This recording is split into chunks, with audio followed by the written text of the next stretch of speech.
slowly.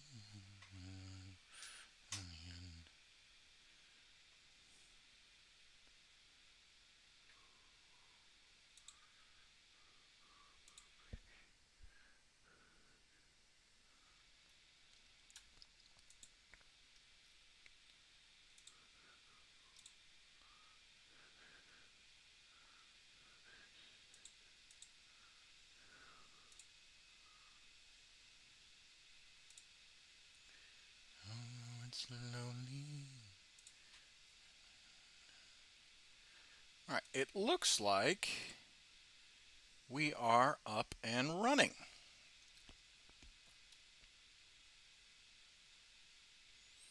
All right, cool. I like it. I like it when we're up and running and everything's going good to go. All right, hello everyone. My name is Commissar Hecht. Welcome to a build and paint session. As you can see, I am currently working on a few things. We have a gun carriage that we're going to be looking at today, or trying to build today. But I've also been trying to. We're getting these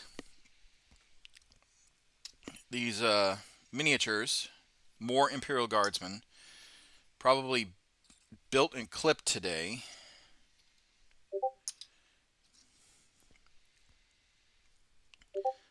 So there's that. Let me get onto the recorded. There we go. So anyway, as I was saying, we got these miniatures that we're going to be building. We need to finish these guys that are on the sprue. Let me just switch to the Commissar's journal camera real quick. We got these guys on the sprue that we need to finish, and then we're going to prime them. But then we also got the rest of this box that we need to finish, right? So we got 10 infantry that we need to get done. Spray these guys.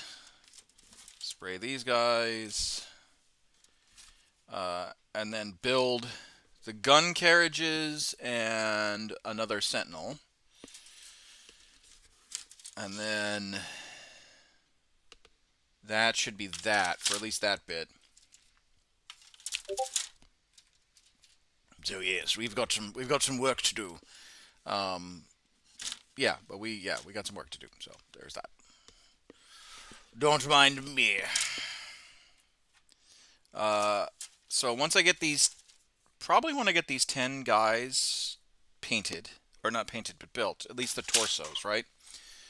Let's go back to at least these torsos. Oh, no, we're not doing a chrome window. That's probably what we're gonna do. Is get that done. More Warhammer. Let's move Dark Tide up.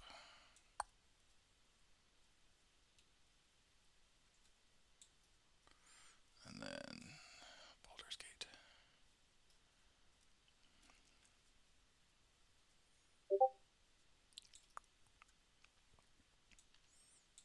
Vermintide.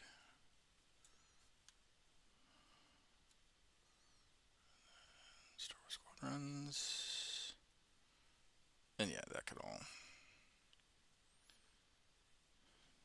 be squared away. All right, cool. I just had to set up my stuff. Ah! Everything got switched around. But yes, that's the goal. The goal is to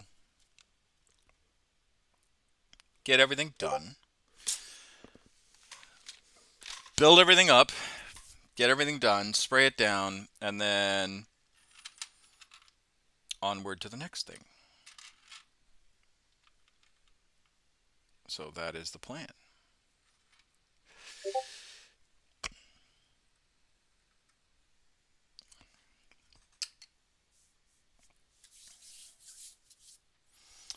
And hopefully, by the time I get these all done, right? By the time I get these all done, the rest of the guard should be able to be, or I should be able to be in a position to either paint. Actually, and that's another thing that we got to talk about. We have to talk about the pole. So, like every um, along with every basically live stream, we have the Commissar's refugee aid mission, right, with the UNHCR, the UN High Commissioner for Refugees. Um, so that's always been important. That's been a kind of a key stomping point for me is making sure that everything is that we raise money. Goal is $5,000 at the end of it. I am planning to do a 24-hour live stream. So there is that. That's the goal, is to do a 24-hour live stream for painting and whatnot. Um, so really, really hoping that uh, this goes off without a hitch, right? Um, and then and like really just painting, doing that 24-hour paint stream, starting at 0 100 plus one, or sorry, 0 100 plus one, midnight plus one, on the 16th, all the way until midnight plus one on the 15th. Or sorry, 17th. I'm going back in time. But yeah, that's the goal. And then people did vote for the what the 24-hour live stream was, and it's a tie right now between, almost a tie. It's between Imperial Guard, Chaos Marines, and Cultists, and then mixed comment, okay, or mixed lot, which is, the other one was terrain features, but no one wants to see me be painting terrain features apparently. So there's that. So in order to make sure that I have enough content for that 24 hours, I am to basically make sure I've got enough chaos kicking around. It's the guard that I've got to do. So making sure that I have enough of the new build guard to like build, paint, all that stuff, and hopefully get whatever army is chosen a sizable amount done within 24 hours. Kind of already got a head start with these guys that you see. Ignore the old style lizardman on Cold One. He's not a part of it. But kind of. Oh, and her. She's not a part of it either. And her. Get out of the camera. Um, so kind of got a head start on these guys. And as you can see, they are in the style of security forces, with their blue berets. And then get these guys done. Get the field gun done. Get these grays done. Get the sentinel squared away. And then I've also got some. All the wires and stuff. I also got some tanks that need some love too. So I've got a basilisk over there. I've got a manticore. I've got a hydroflak cannon that, if you can see, kind of part of it right there. There it is. I have data cards for the guard. So I know my workstation is a bit of a mess, but it's okay because, hey, I'm actually using it. So there is that. But yeah, so that's the goal today, is to build and paint, or at least build and prime, and then tonight I'll probably switch to Baldur's Gate just as a palette cleanse, and then tomorrow morning I'll be building and painting after I do my errands, and then after that I'll probably be doing more building and painting and all that stuff. So I think the goal of this of this leave is to build or finish my two projects, right? Workout, which I have been doing that. That has been a thing I've been doing. Is the working out portion. Um, And actually, let me move you here so that people can actually see what I'm doing. Ah, my desk is a mess. But I knew it was going to be a mess. That's the thing. I knew, chat, that it was going to be my workspace was going to be an absolute trash heap because I'm doing stuff. I'm actually doing the hobby. Um, once I get all of my projects done, like the pet projects I'm working on now, then I can breathe a little bit and do the rest. So, but anyway, let's get this going. Look at the directions real quick, even though I kind of know them by heart already.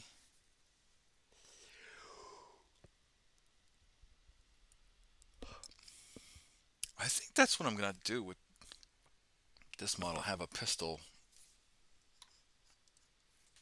I think that's what I'm gonna do with this guy right here. Yeah, well, now you can't see it, but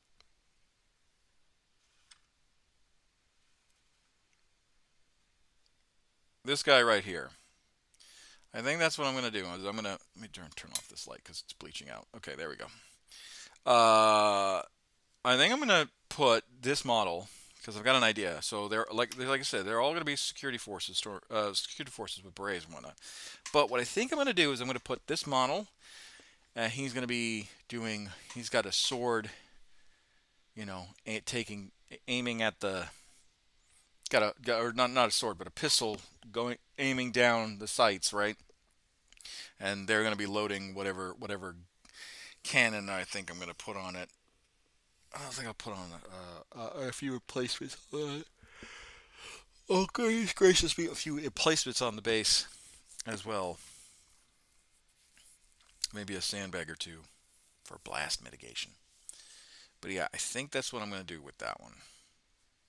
Just have like a pistol. And then maybe another one can have like a rifle pointed. He is carrying a munition, so I'm trying to think of what I want to do. Whether it's. I think I could probably get away with a bombast.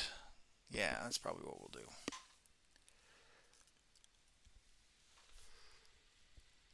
Oh, goodness gracious me. Anyway, but back over here. And turn that sucker on.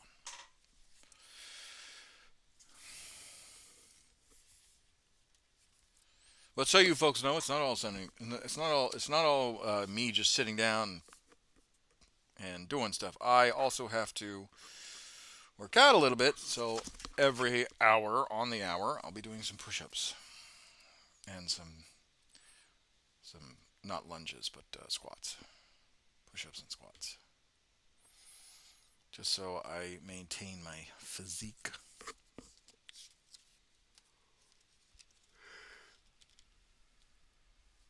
Oh, all right. 7E.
Sorry, I was just looking to make sure because I got an error message on my stream thing, and I wanted to make sure that we were still actually streaming.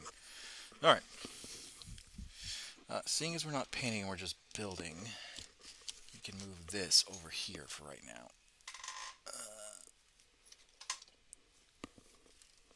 There we go.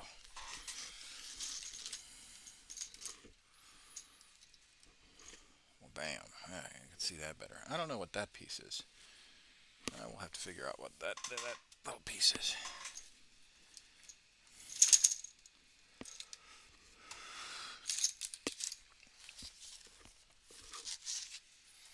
All right. What piece are we looking for? We're looking for B5 and B4. Ha ha! B5 and B4. Good series, Babylon 5, Babylon 5. Talks about Babylon 4. Actually talks about Babylon 3, too. Actually talks about all the Babylon stations. But Babylon 5, fantastic series. Wish they could reboot it. Unfortunately, it doesn't look like J. Michael Straczynski will ever reboot the actual series. But I think it could. I really think if you modernized it, it could survive. But it's also like that's one thing about Babylon 5 that I think a lot of people sleep on is that it's so even because it was written I want to say 91, 92 and then started to be produced in the 93 is when the first season aired, right? Actually, let me take a look at it. Or maybe it was 95? I want to say it was 95. Babylon 5. 94. 94 is when the first season aired. And it was just so relevant. So relevant. Oh, yeah, 93 to 98. Yeah. It was so relevant. So relevant. It just, like, I don't know what else to say. Like, probably one of the best series is Babylon 5. One of the best series, I think. Now, unfortunately, most of the actors are dead. But so like you, I think really the only actor the only few actors that are still kicking around is Claudia Christensen and Bruce Boxleiter. I don't know about Tracy Scoggins or Patricia Tallman or Andrea Thompson. I think Bill Mummy is still around. But yeah, I like it. There was a solid crew that made Babylon 5. So good, so good. But anyway, as I was saying, let's get to this. Sorry, a little bit of a tangent. What was I talking about? Oh yeah, B4, B5. Okay, so let's find you. There we go, B5. Huh, go figure I find B5.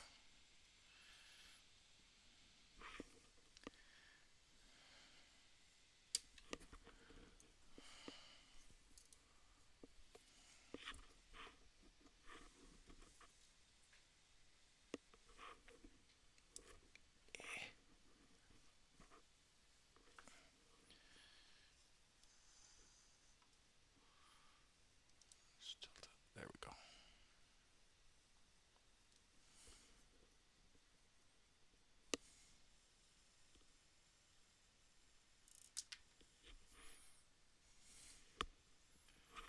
All right, B4. There's B4.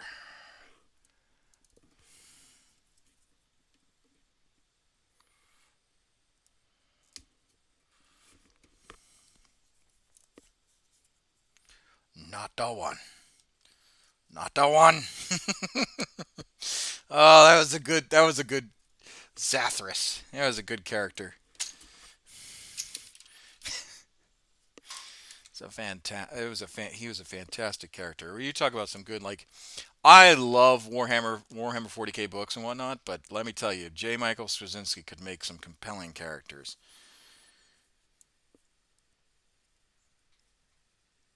Uh, who is it? Andreas Cultus or Caltus? His name, his actual name. Hold on.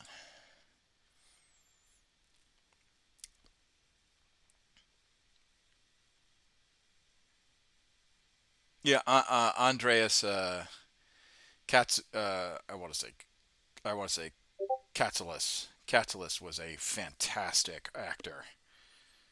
Just he had such poise when it came to Jakar. Such a good actor. And then of course Richard Biggs playing as Dr. Stephen Franklin, and then of course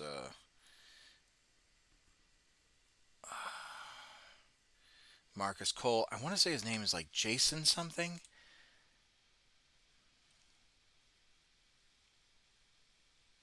Jason Carter. Jason Carter is Marcus Cole. Fantastic, fantastic actor.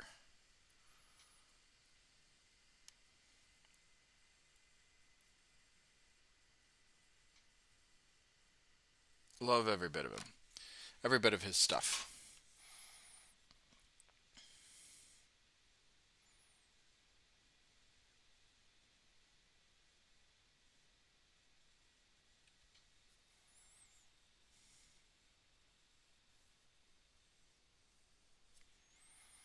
Oh, and then John Vickery as Neroon. I liked that. I liked Neroon. Walter Koenig is Bester. Oh, you never wanted to hate someone so much than Bester, than Alfred Pester.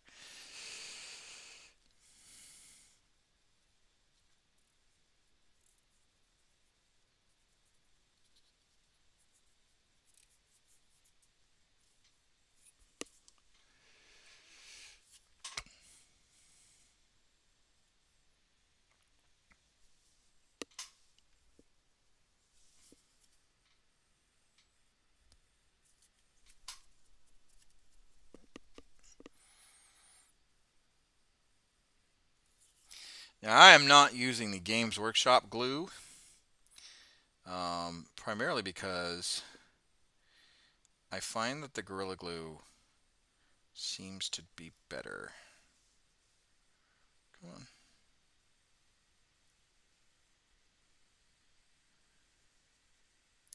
Ah,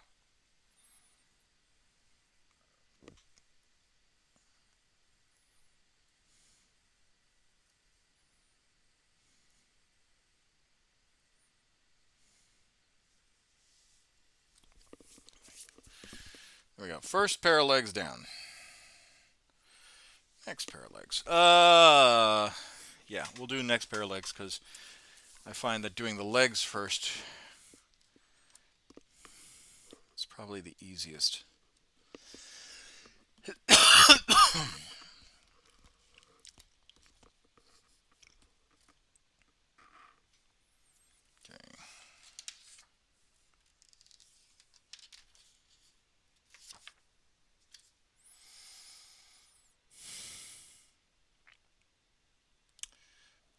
B101, B110.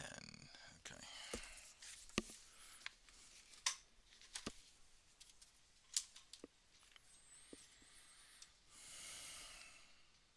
Or B100, B101. I said B101, B110.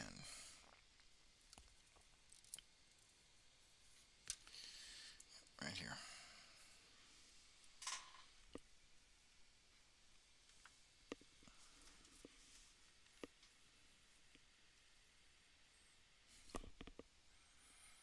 And of course, oh, it's okay. I was about to say, and of course, it's not in the shot.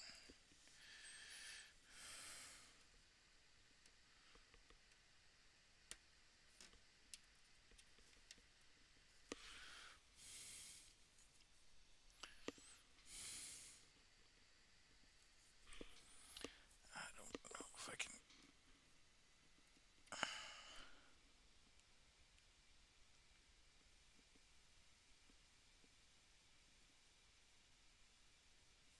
I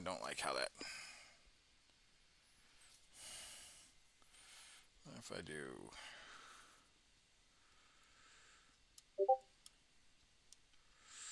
There we go. There we go. Much closer. A much closer cut.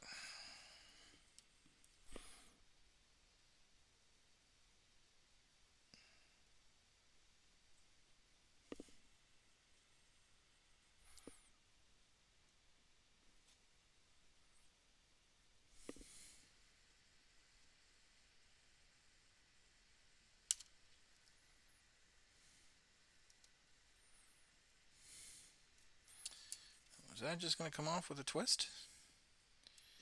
It is! Look at that.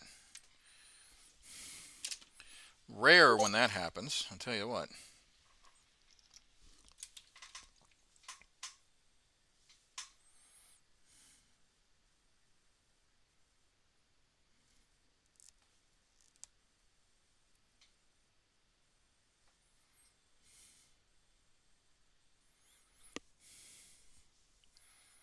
That's what that's going to look like. Put together.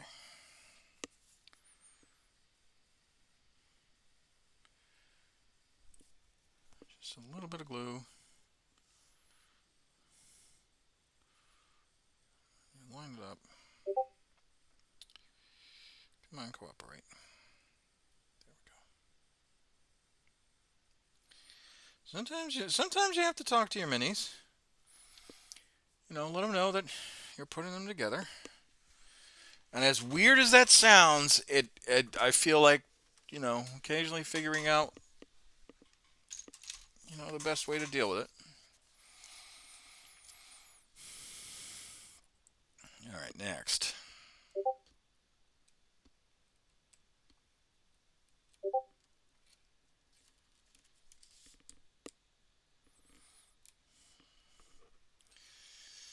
$10, $18, and $17. All right, let's take a look and see what we got there. 18 and 17.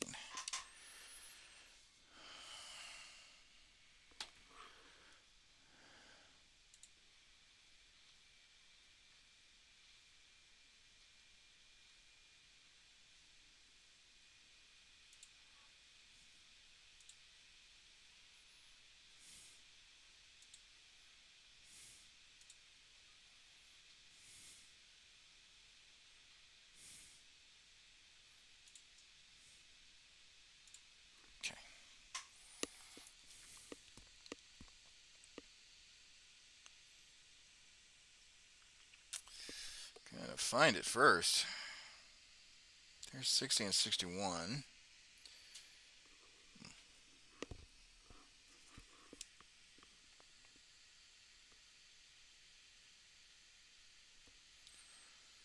$47, $48.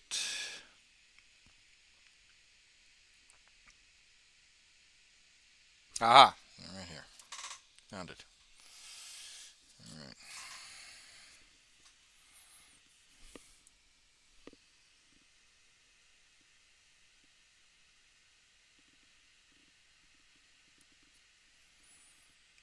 $17.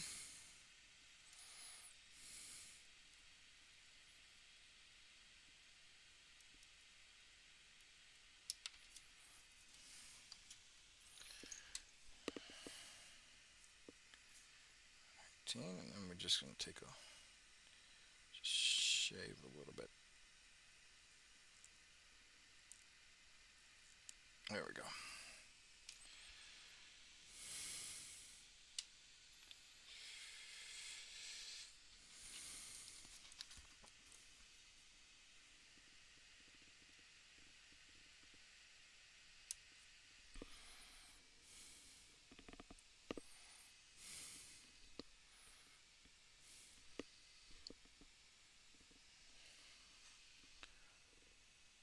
Camera actually going to zoom in on the target that I'm actually trying to clip? No, not. Of course not.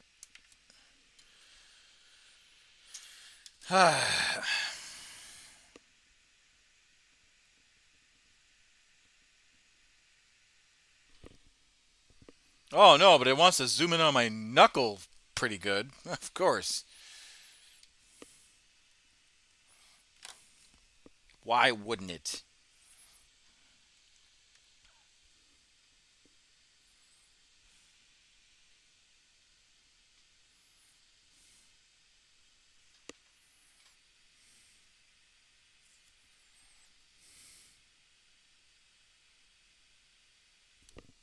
Come on.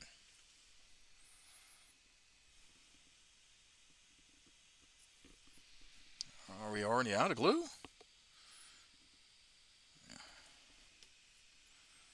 It's just being stubborn.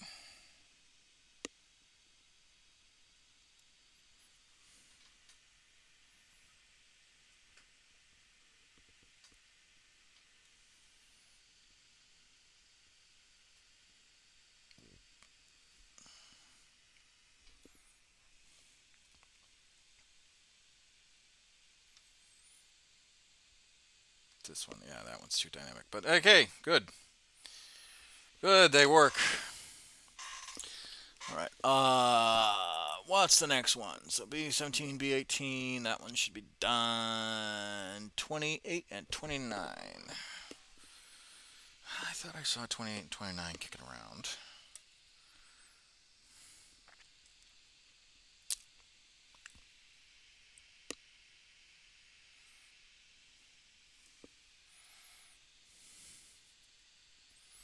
There's 28, 29.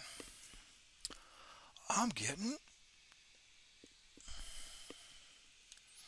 I don't know why that. I don't know why that short is in my head, but it is.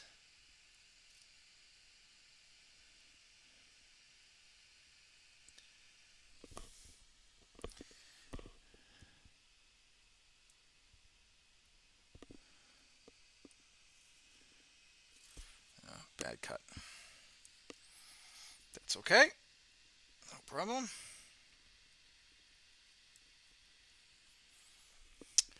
Oh, I actually do have a tool for this. With arms wide open. Actually, that's great, but you know.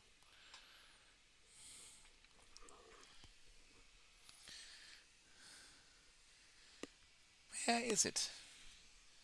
I bloody well had it.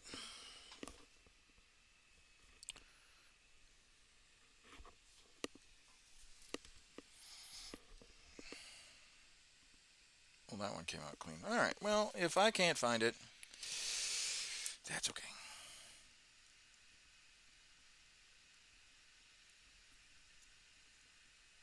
There we go. Much better.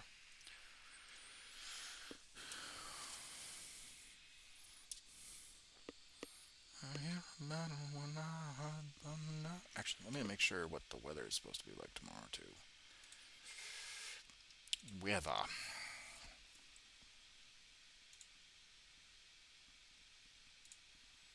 Oh, fantastic. Thursday and Friday are going to be looking like some solid fucking priming days. Good. So we are not, uh, well, actually, yeah, what's the wind look like? Eh,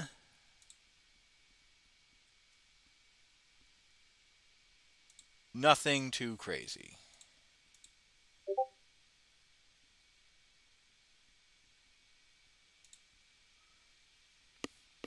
Nothing too crazy. Okay.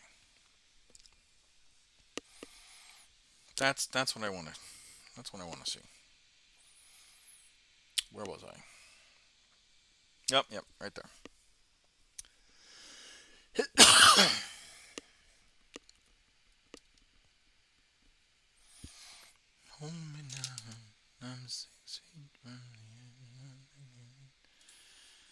That's what I need to do. I need to listen to some jams while we're doing this. Seeing as no one's chatting with me,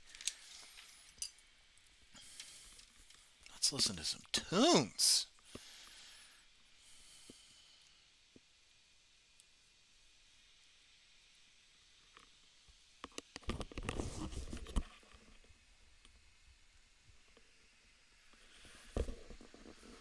And seeing as I'm building the hobby,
This is an imperial world.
Hmm.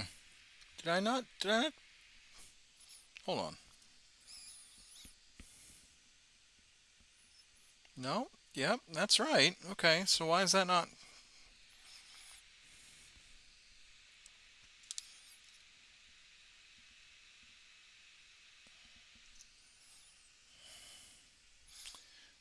This glue's being difficult.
I think that was the wrong piece.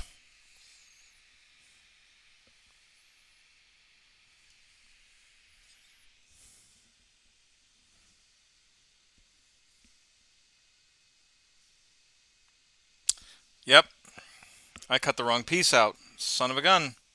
That's why it wasn't matching. Good thing I caught that.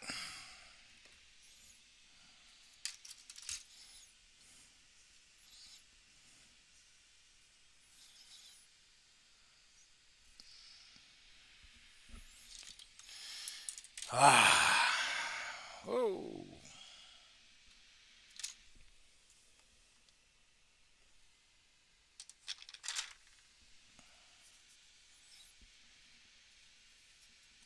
Need to breathe.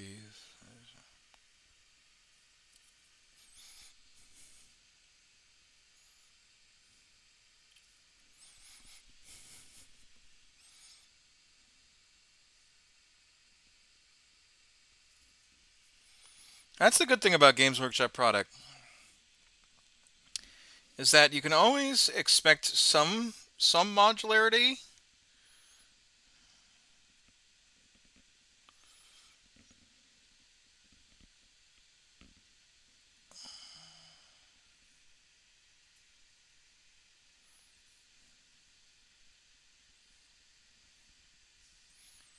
There we go.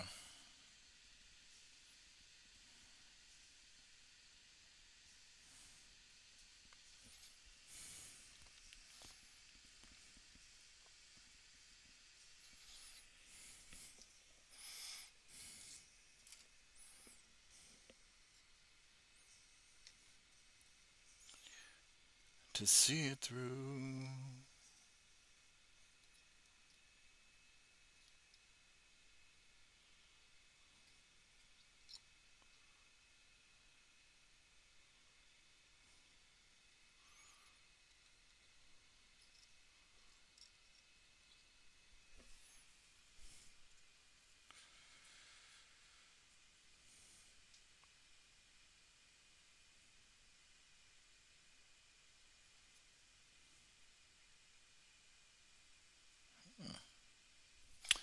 All right.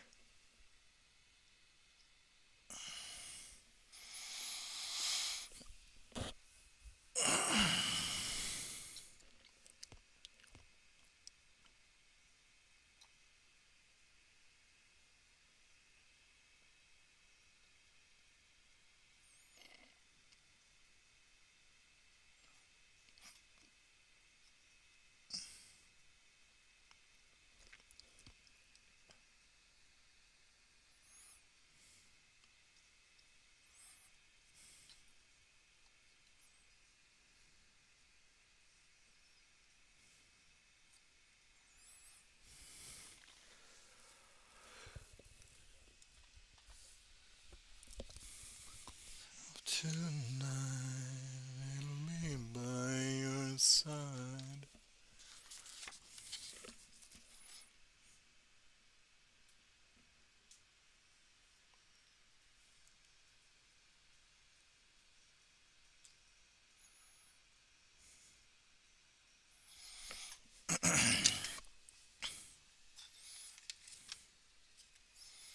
All right, next one.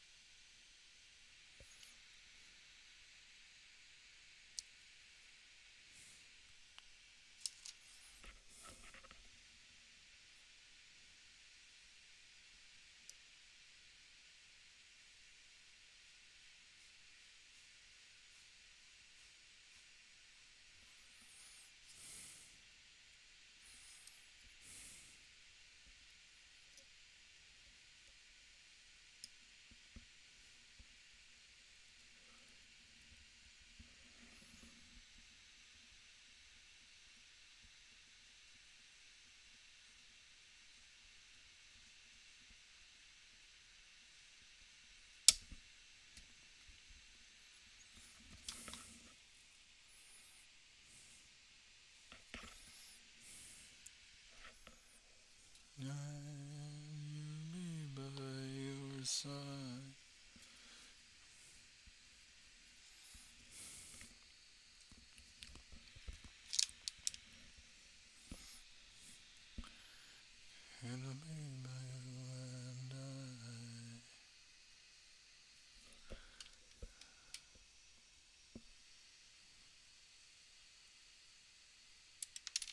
Oh, that one jumped.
over my head.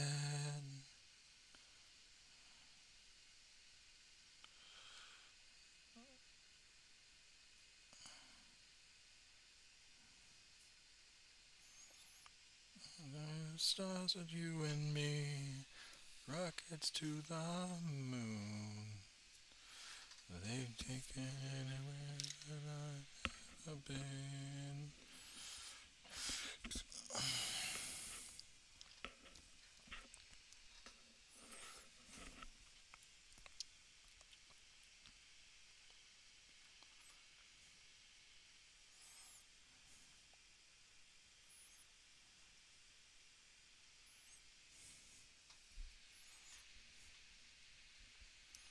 Over my head, over my head.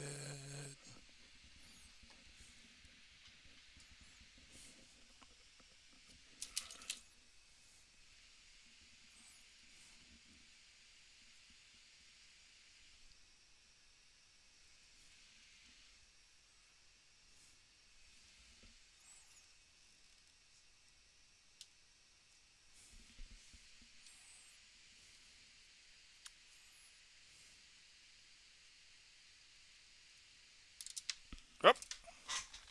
Damn.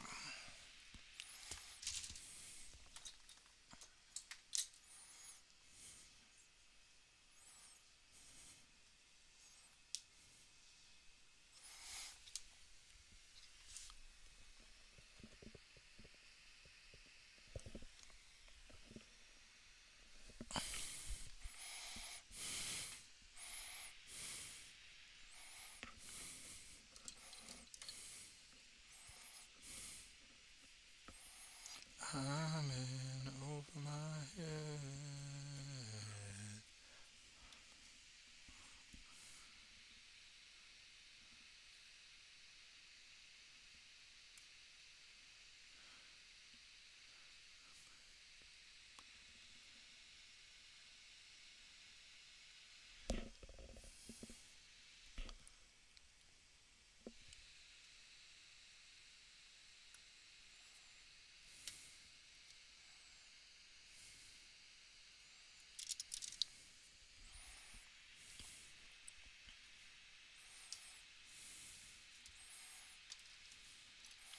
It's enough to be too young.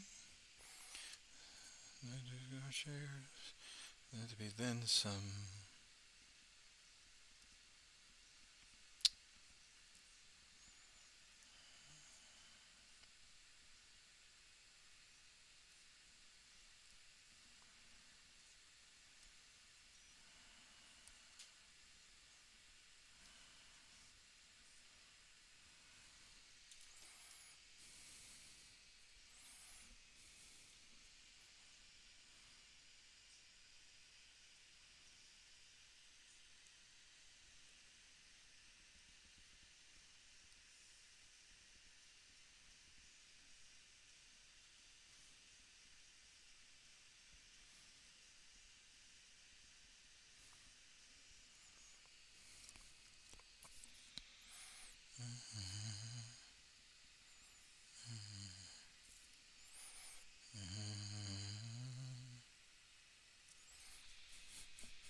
Turn up, turn yourself up, turn to go.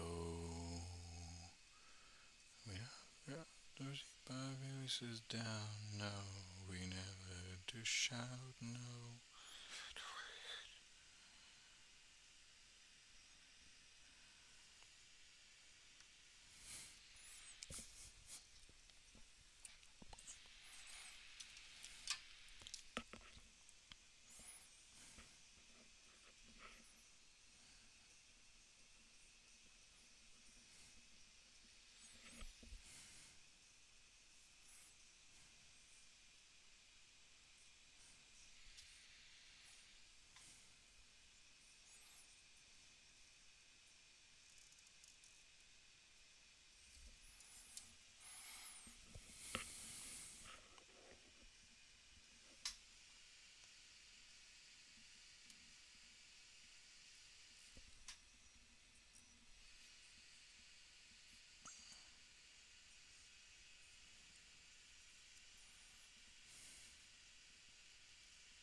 Fight I'll ever know.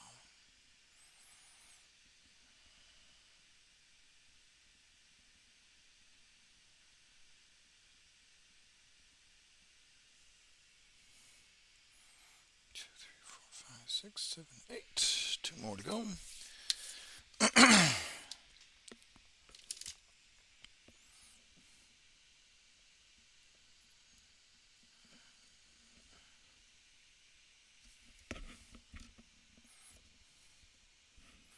Said, yay.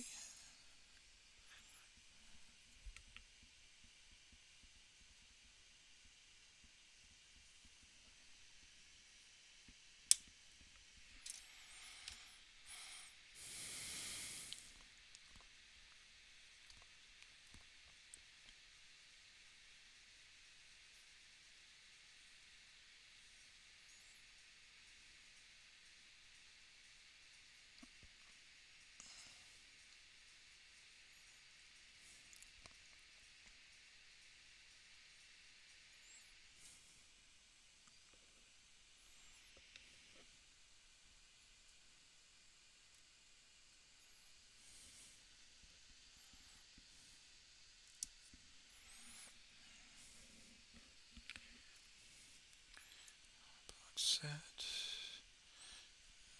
The other ones not before. Just paint everything you can. Your minis away. We all have some gray. Never time to paint. So never have to wait. Ah, good job.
There we go. All the legs are done.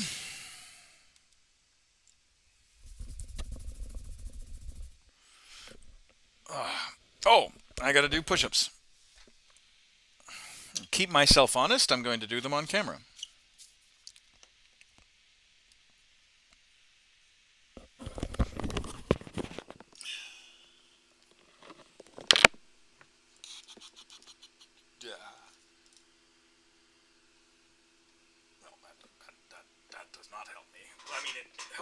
was actually trying to... Oh, come on.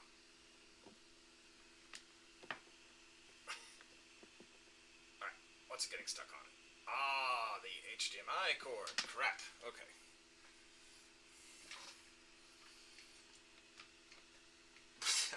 Well, shit.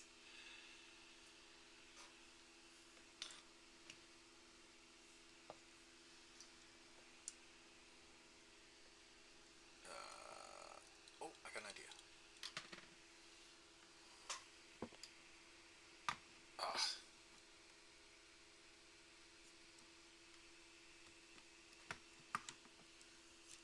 Aha!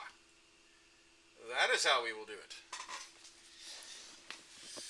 It's not full space, but it'll do.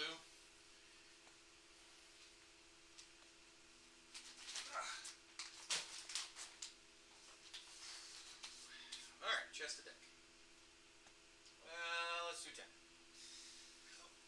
Let's do 10 and see how my form is. Alright.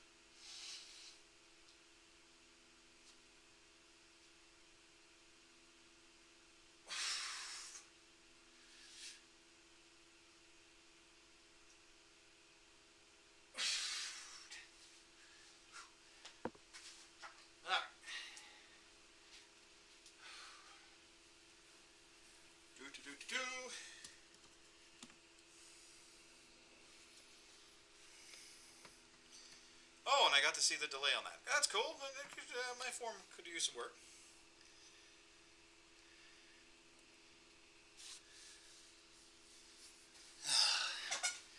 All right.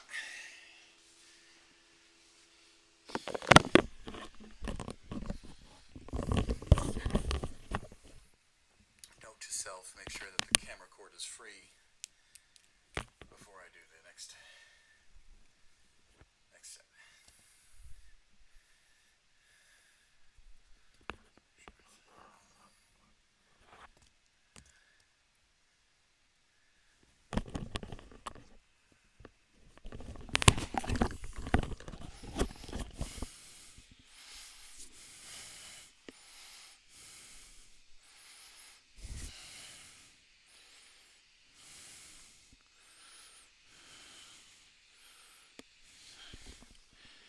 All right.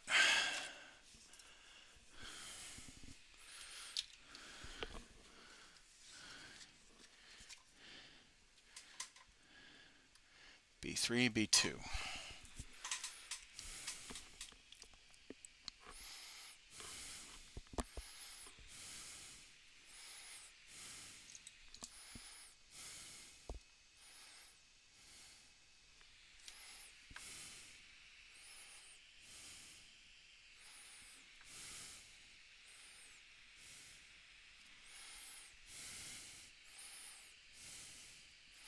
There's B2. Where's B3?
There you are.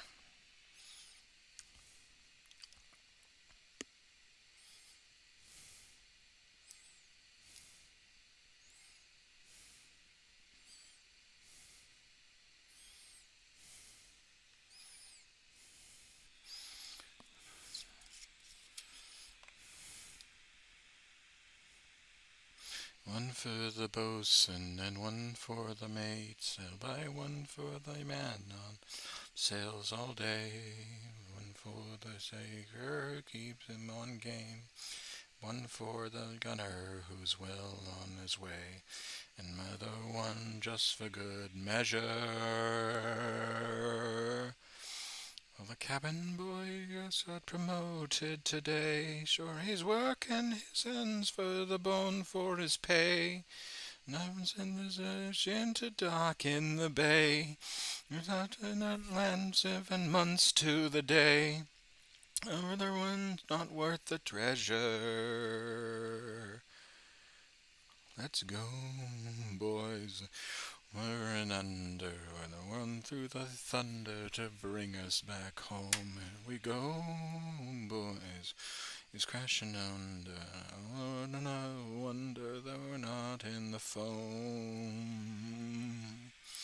One for the fairest maiden right in the storm, and one left arrows Richard and worn. The fair Jen who's direct as a mule. We that's what they do.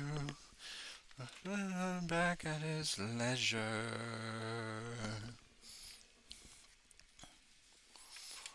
We're over and under. Well, thunder to bring us back home. Boys with the waves crashing under. We're not in the foam.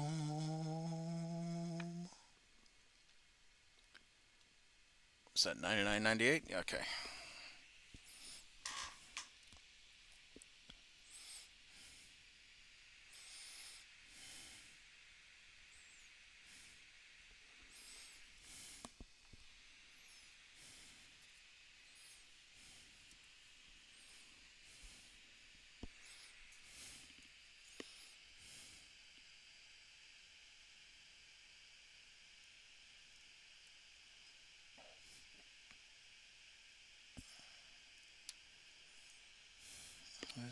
It's just in this and all his pay.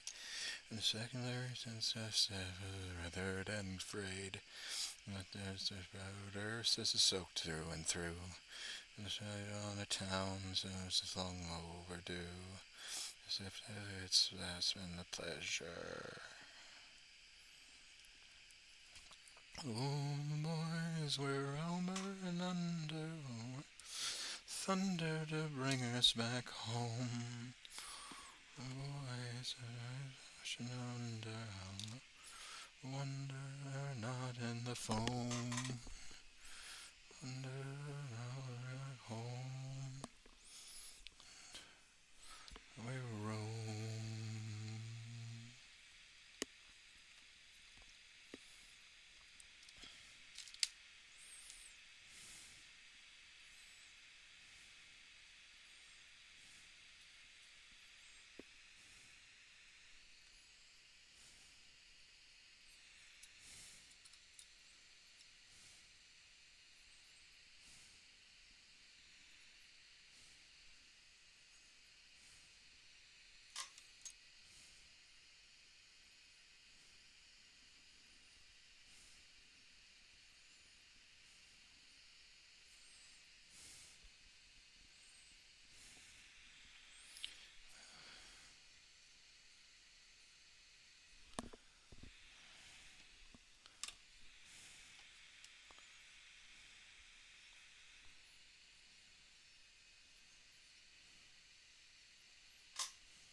Find me where the wild things are.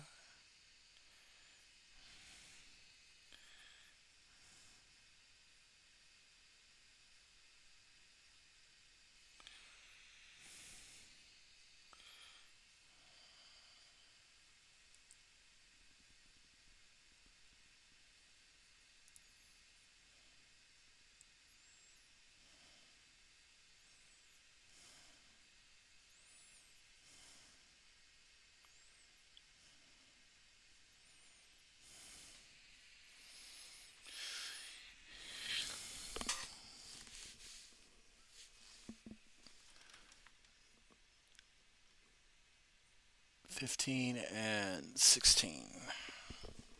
Right? 15 and 16. Okay.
See a fork in the road.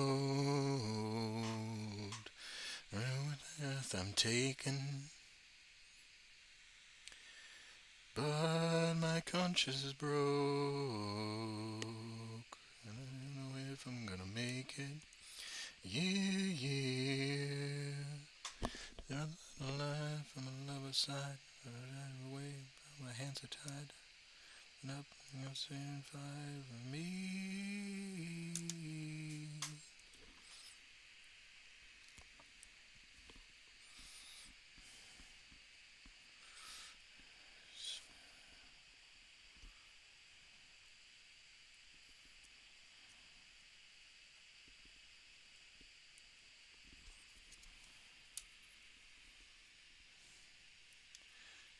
Boy.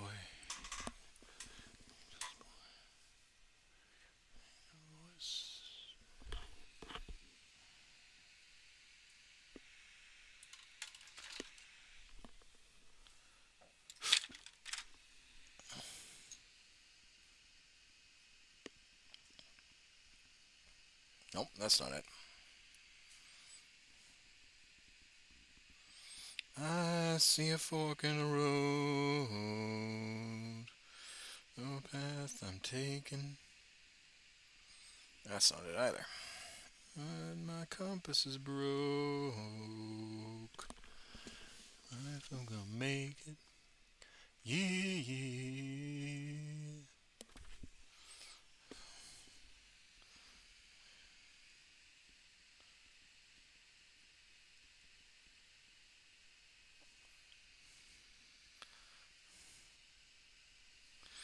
Wherever they may lead,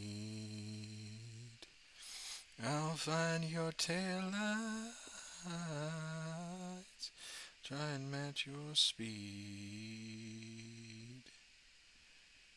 Oh, yep, found it.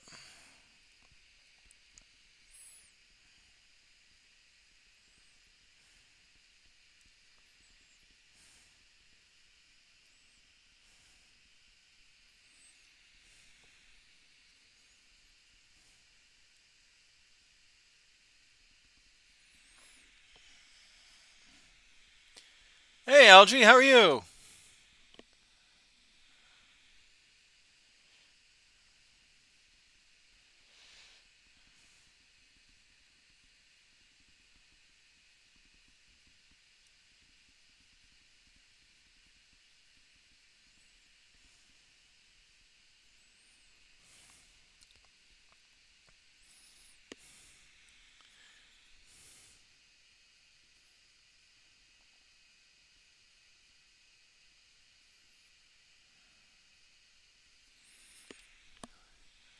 see a fork in the road. No path I'm taking. But my conscience is broke. Don't know if I'm gonna make it. Yeah, yeah. Love a life, love a sight, later away. 26 and 27. Your tail light, wherever they may lead, I'll find your tail lights and I'll try and match your speed.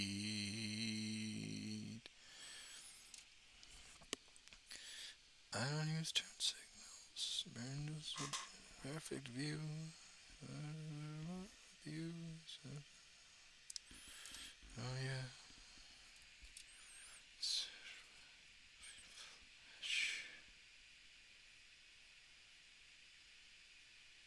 Taillights. Taillights. Ah! Damn it.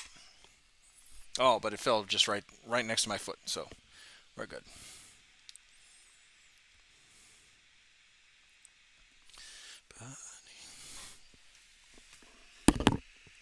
Ah! Ah! Warhammer Yoga. Reaching for bits that fell down the floor. Coming for me, hands up. This is a heist.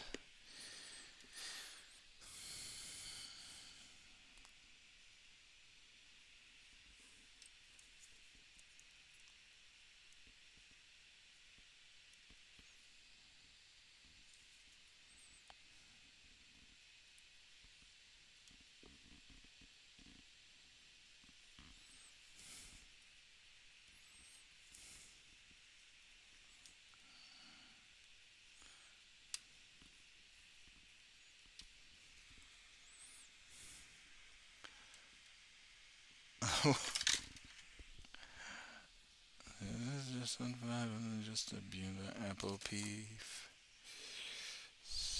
Channel learn. It's the world on fire just to watch this sucker burn.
Better throw a party on the day that I die.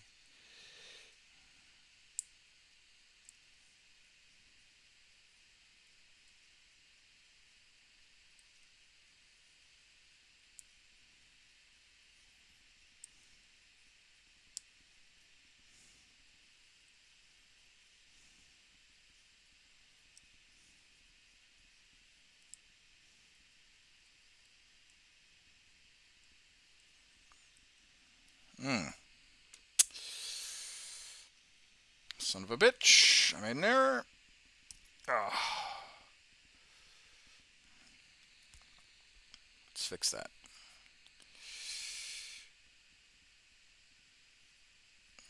That's back.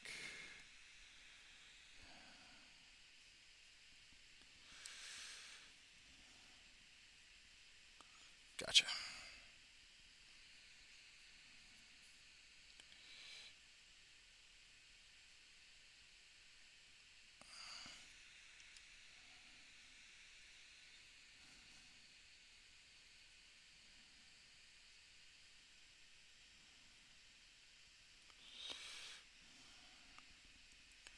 There we go.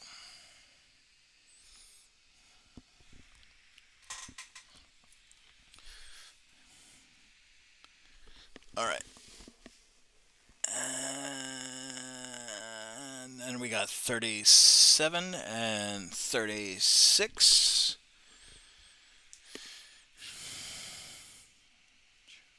You can get the same about me.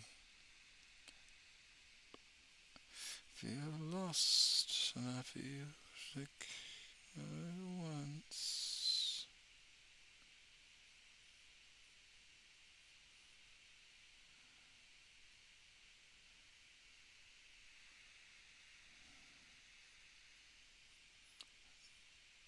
Say I'm sorry. My heart is control is you, so Lord, and say I'm sorry.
I say I'm sorry.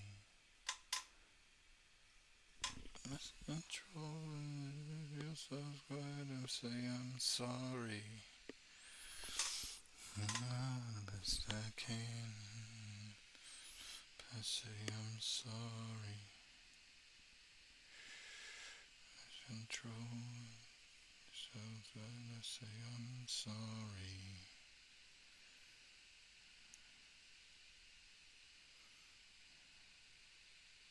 Yep, that's where that one will go. Just to make sure.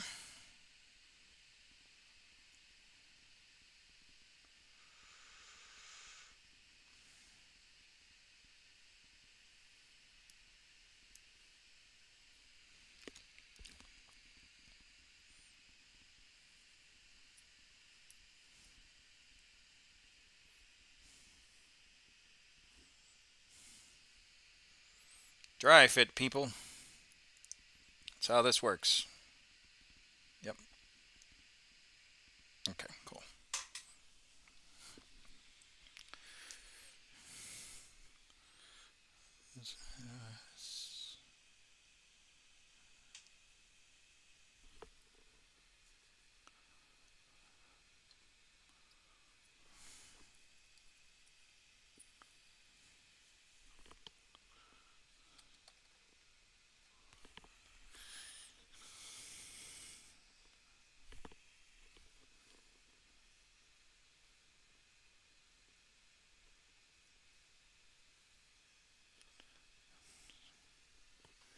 Arrows in the dark.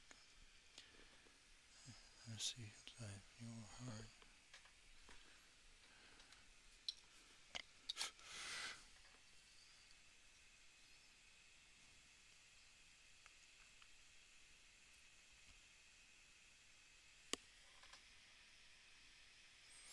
Yeah, okay.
So that was that one.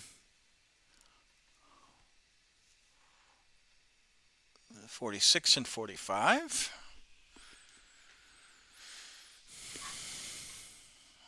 There's 45. Where is there's 46?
I've got an anger problem.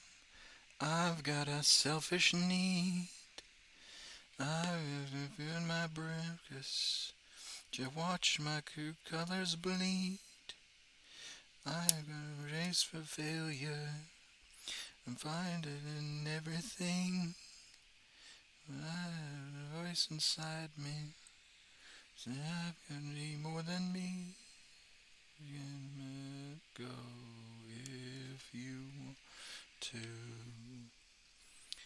I loved you all the same. It's a long way down from here. My heavenly side is coming to life if you want me. And I killed myself last year. My heavenly side is coming to life if you want me. Want me. I'm a problem. I know that I'm to blame. And you're inside you. Line out my name. You want to. Loved you all the same. It's a long way down from here.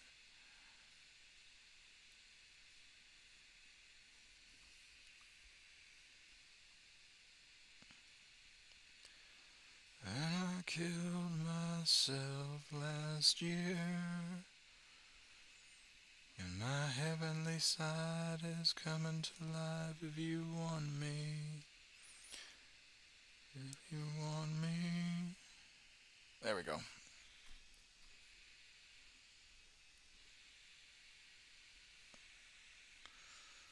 Oh, side is coming alive if you want me. I killed myself last year.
There's that one. We're getting closer. As you can see.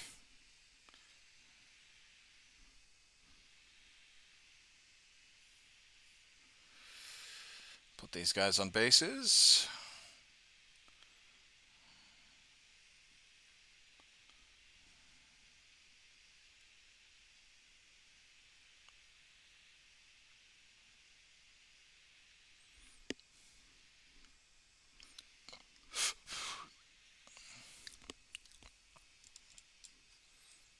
Even in the summer, in a blanket by the pool. Let's see.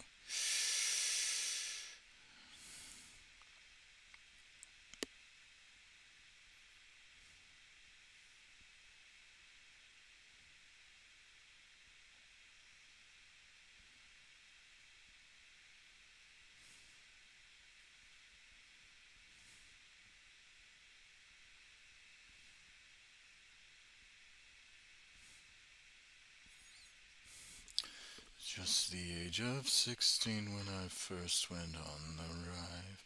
After 6 months hard labor, at home I did arrive. I courted with a pretty girl who tells me to roam. The river driver and I'm far away from home. 58 and 59. Look whenever I'm ready, get sober by and by. On me, it's down on me to roam. River driver and I'm far away from home. Castle upon the mountainside, he can sit and view me.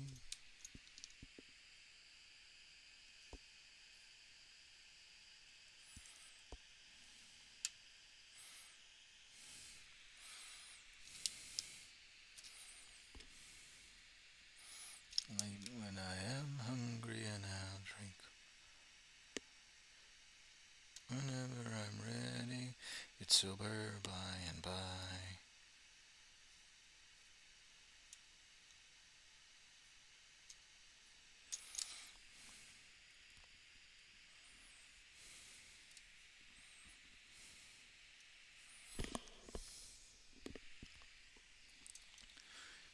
Feeble and in my sickness lie. Wrap me up in a blanket and lay me down to die. Sing for me alone. I'm a river driver and I'm far away from home.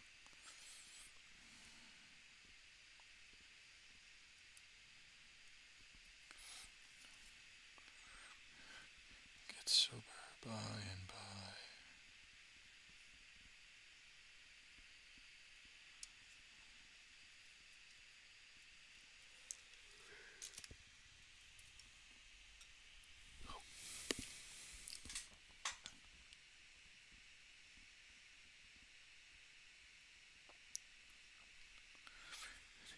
Get sober by and by. This river don't drown me. Down on me to roam.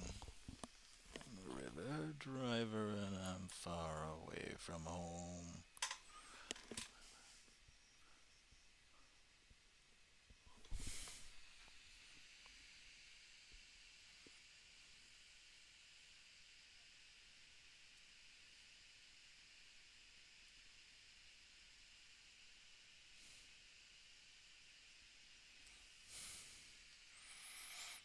Rest all the time that I had in this one. I spent it unwisely, I say.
right from wrong. Can't promise to be strong.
Cavalry, send me off to war. I want a good steed under me, as the forefathers before. And I want a good son where the bugle stands and I hear that cannon roar. I want to be in the cavalry and I send me off to war. I want to send a volunteer forces ready for the dawn. Please save some me from gallantry that'll echo when I'm gone. And I want to be sent to my birds and better lines are drawn. I really leave a good hoofbeat to remember loud and long.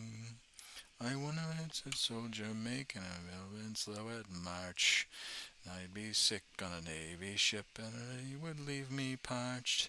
Rest in line to let me ride, by God you'll see my starch. Back the heath of the laurel wreath and the victory arch. Off to war, I want a good seat under me like the forefathers before. And I want a good man where the bugle stands and I hear that cannon's roar. I wanna be in a cavalry, they send me off to war. If my spurs in battles blur and his last are won, I lances the ponies dance while the backets fire their guns. We were keen in a settled carbine and an arming rattling 10. That's the old cold steel, let me be a cavalryman.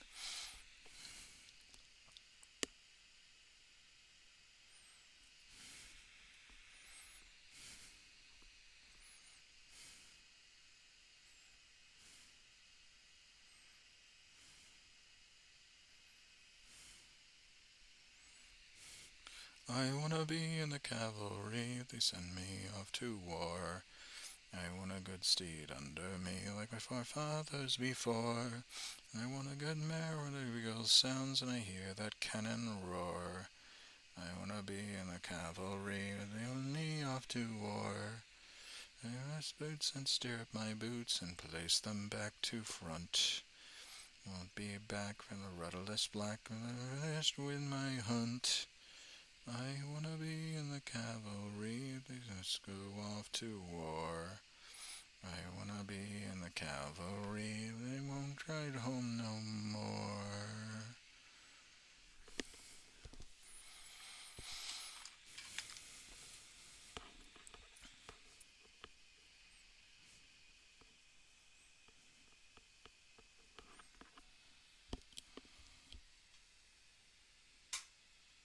Voice of an angel. Oh, thank you. I appreciate it. Sorry. I'm just focusing on painting. Hello.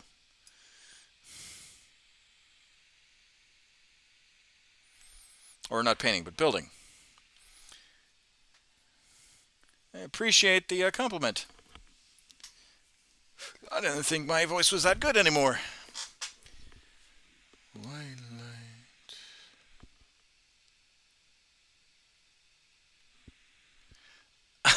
POV, you're about to fight in the Revolutionary War, but you have to finish your Warhammer. Oh, thank you, thank you. I appreciate you. I appreciate. It's it's there's a few songs on here that I will definitely belt out a tune to. Um, I wish they had. Oh, there's actually one. Hold on. If it'll let me search for it.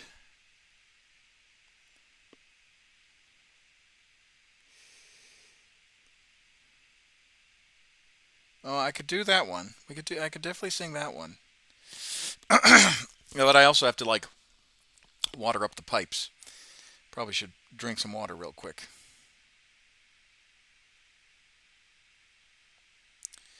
Uh,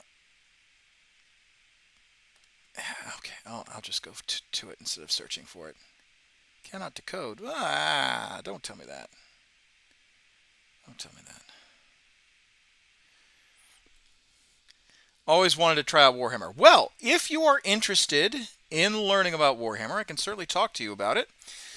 Let me go get a quick drink of water and do my push-ups because it's about the hour, and I'm trying to get back into some shape. So let's do the push-ups first, and then we'll do it, and then we'll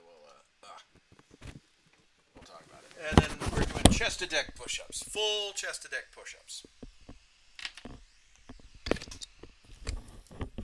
We're going to do another 10. Baby steps, baby steps. All right.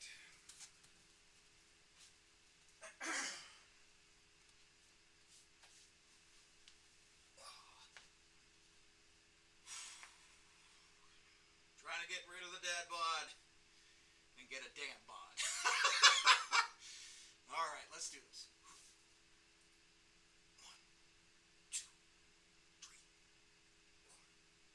4, 5, 6, 7, 8, 9, 10. Keeping myself honest.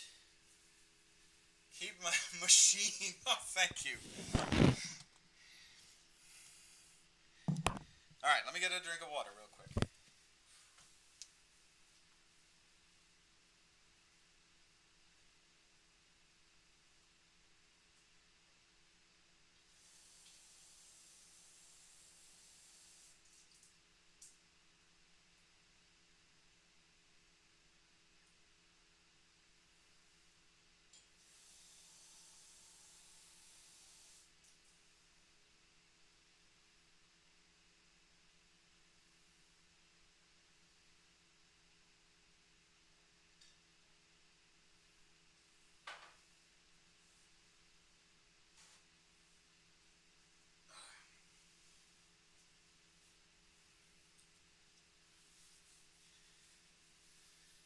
All right.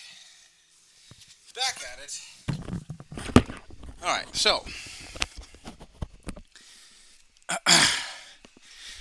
thank you for the vote of confidence. I'm not as fit as I used to be. Come here. Hold on. Gotta say hi to the cat. All right. Anyway, yeah, but I'm not as fit as I used to be. So I'm trying to get rid of the dad bod. Well, not rid of it, but because I am a dad, so I have to keep up some appearances. But I'm trying to improve upon it. All right. And I promised myself if I was going to be streaming to maintain uh, to keep moving around. And as a matter of fact, that's what I'm going to be doing during the 24-hour stream is move around. Although I might alternate between push-ups and squats, just so I'm not getting stiff. Because as much as I do love this gaming seat, my back is not what it used to be. But anyway, so you always wanted to try out Warhammer. So what faction kind of speaks to you? Do you know much about it? 24-hour stream with push-ups is going to be brutal. Yeah, well, that's why I said I think I'm going to rotate.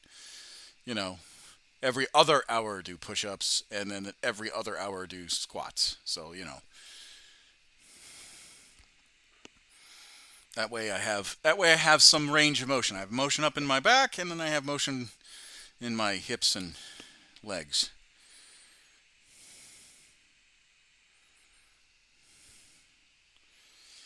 I might do like twists too.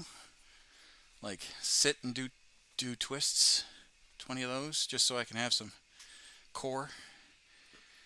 It depends. I haven't figured out just yet. Also, it just might strike me. But anyway, as I was saying, so what do you want to know about Warhammer? Let's see, 87, right? 87 and 88. Okay.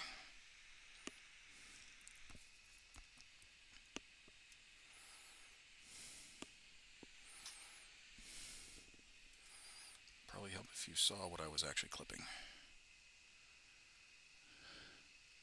Super ignorant on it, but it seems interesting. I play Magic the Gathering, so I would see others play it. Okay, well, how to explain it? Actually, I know the perfect way to explain it. Perfect way to explain it. Excuse me, gentlemen. Let me move you over here. So, Warhammer 40K is a tabletop war game where you pit one army against another,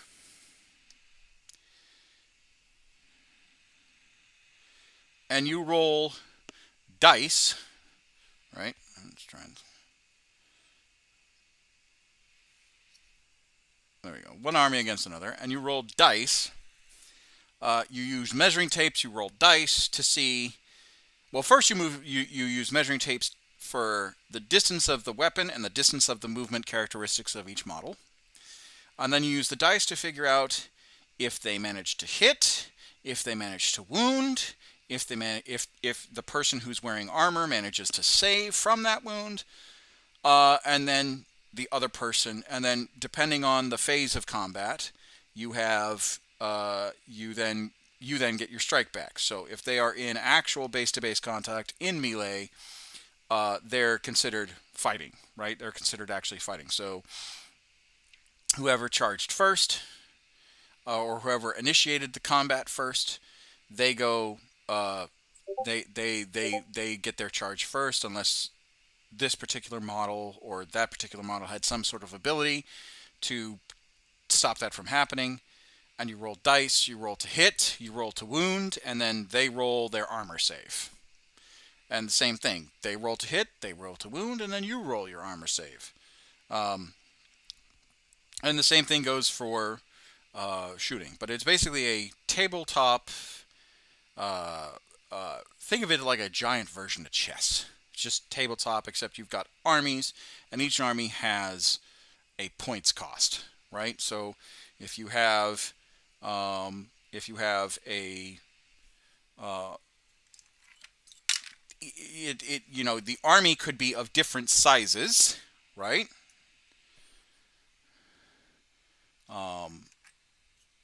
The army could be of different size, but these guys would still equal, for example, 1 point of, these, if each model was a point, 1 point, 1 point, 1 point, 1 point, right? That's a 4-point army. But if this guy was worth 4 points, that equals out. Some armies are going to be a lot larger than others. In some cases, that's how that works. So you would have, and their abilities would mirror. So it's all points based. Your opponent agrees on the amount of points to bring. So this could be a legal, a very minimized, right, or a very reducted version, a reduced version. But this could be considered a legal army, right? 4 points versus 4 points. Now, obviously, Warhammer is a lot larger than that. You've got tanks, you've got bugs, you've got tanks, you've got monsters, creatures, you've got all the kind of goodness that comes with it. But yeah, and it happens in our Milky Way galaxy. It's 40,000 years into the future. That's the tagline, right? But yeah, it's a fun game. Very expensive, unfortunately, to get into, unless you happen to have a disposable income. But yeah.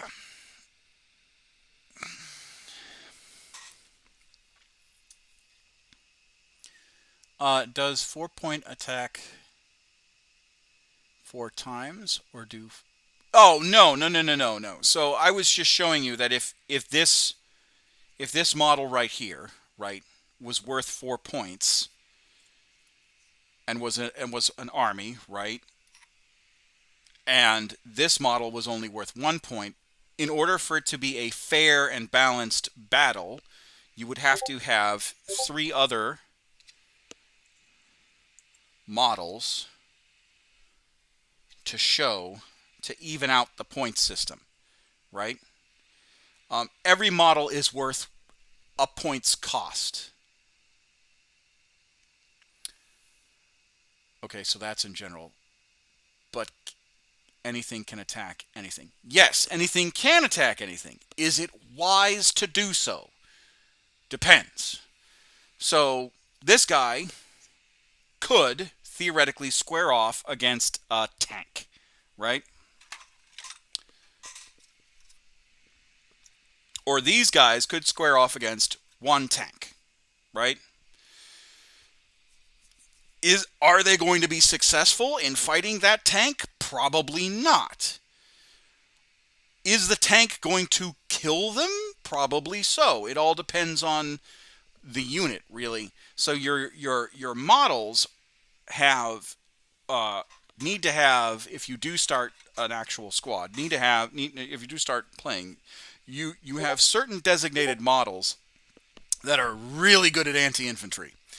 And then you also have certain designated models that are really good at anti-monster or anti-tank or anti-character, right? That does not mean that those anti-tank models can't target infantry. It's just considered a waste of points, right? A waste of points cost. So that's kind of how that works up.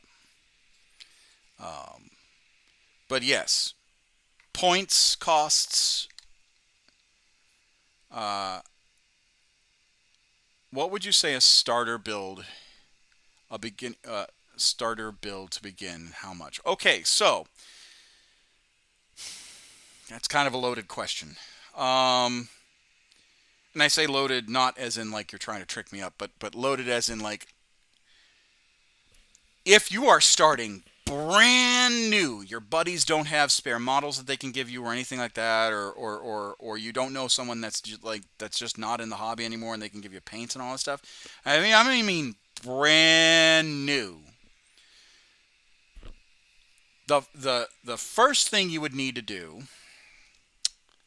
and I will actually go to Chrome for this.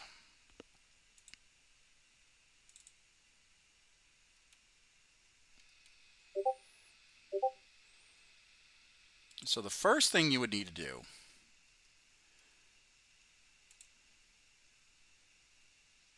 can I do no.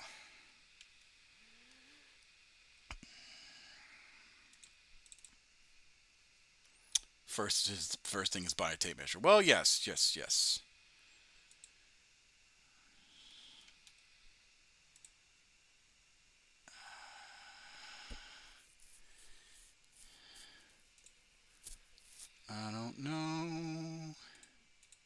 it's not going to let me show. Hold on.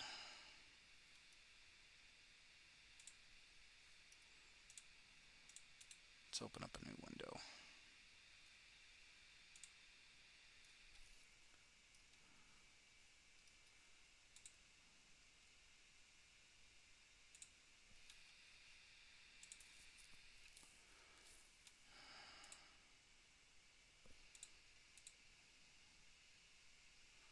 Don't know if it's going to let me.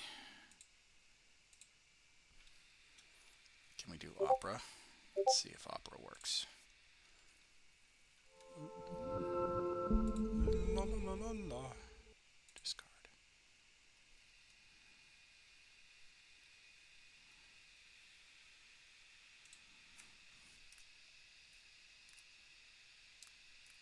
Hold on, because it's easier if I explain it to you this way.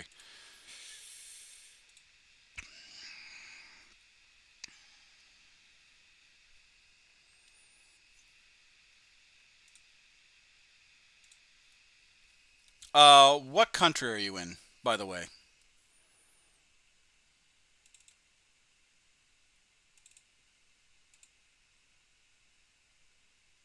Oh, now it wants to. There we go.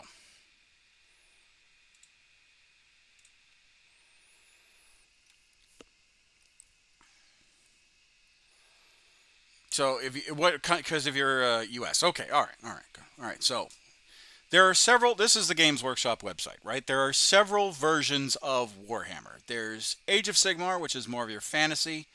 There's Warcry, which is like your skirmish, which takes place in fantasy.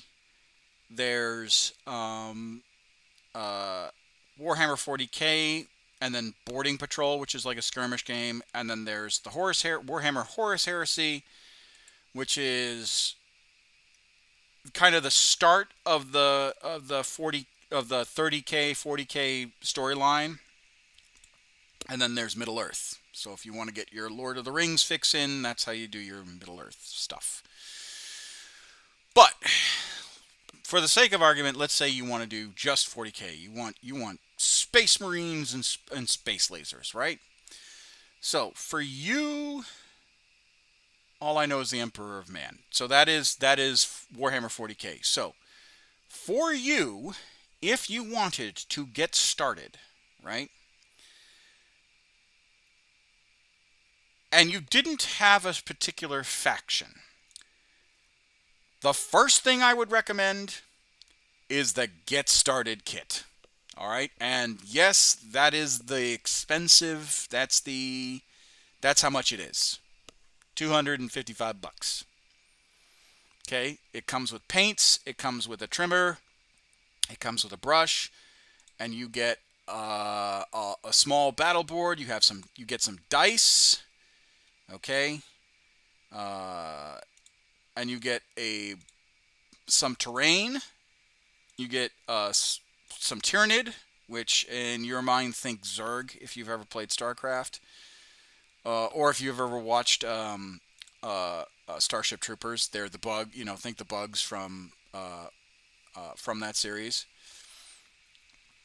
And you get some Tyranid. So there's the Tyranid force, and then the Space Marines, right?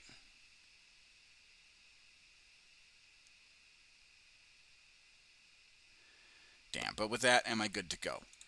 You are, and I say are as a giant caveat because maybe you don't want the Tyranids. Maybe you don't want the Space Marines. Maybe you want to try another faction. It all depends on what you're interested in. But the box set does have a good starting bit, right? So what it comes with,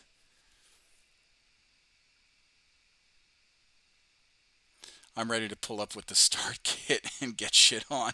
Well, again, do not buy anything. I only give advice. Do not buy anything until you truly, truly know that you want it, right? That you're interested in it.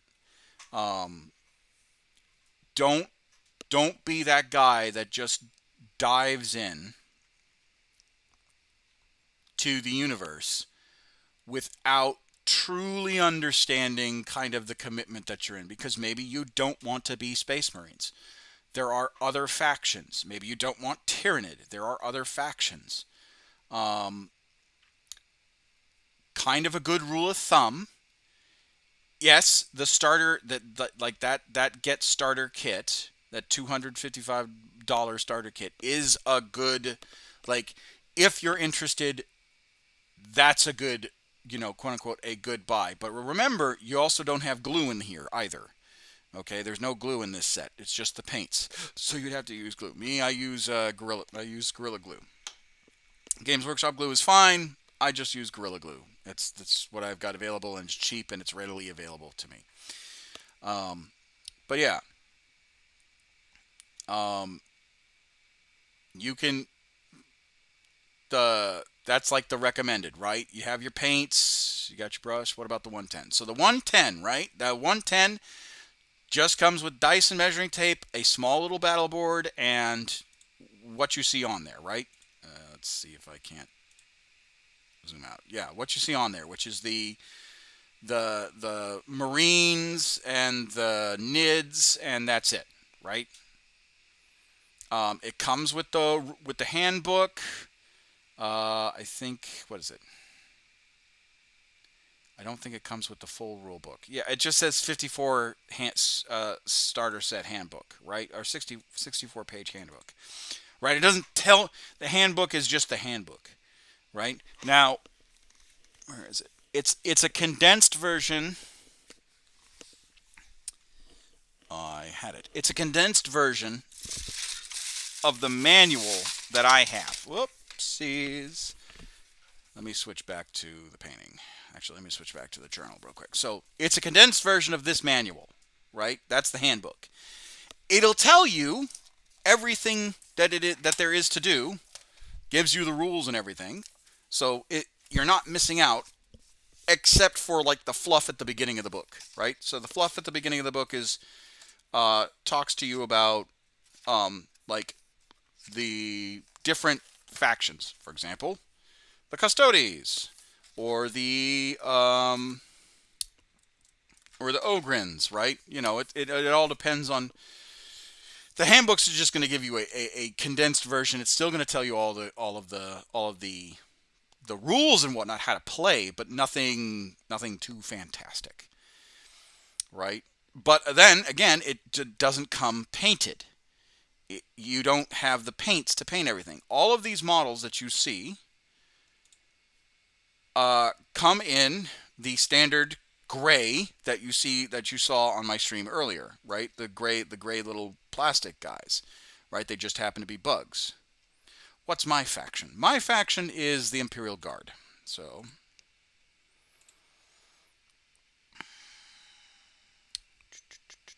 you go to Armies of the Imperium. Oh, no, no, no, not agents. That's someone different. Armies of the Imperium and Astra Militarum. This is my faction, right? Astra Militarum, the Imperial Guard. Um, I would say, out of all of the factions of 40K, I would say that this is more of a technical faction to play.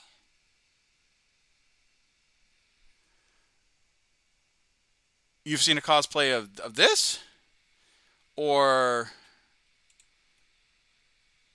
of this? Because there are plenty of Commissar cosplays. Hell, I have a Commissar cosplay. This is the newer model too. It's not, yeah, Commissar. Yeah, because the one that I've got is, hold on, let me show you. The Commissar I have is this guy right here. That's the one I use.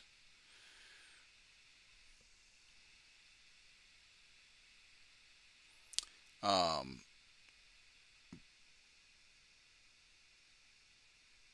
I'm a WoW player. Any paladins? Well, there is an actual faction called the Grey Knights. Um, oh, let's see. I think they're going to be covered under Agents of the Imperium. Unless they're in here. Oh, no, they're in Space Marines. So the Grey Knights. And the Grey Knights are literally demon hunters. And they have squads named Paladin squads.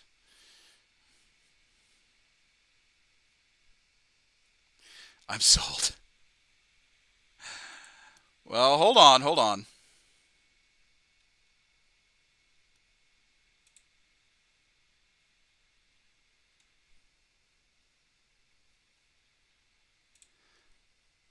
That's all.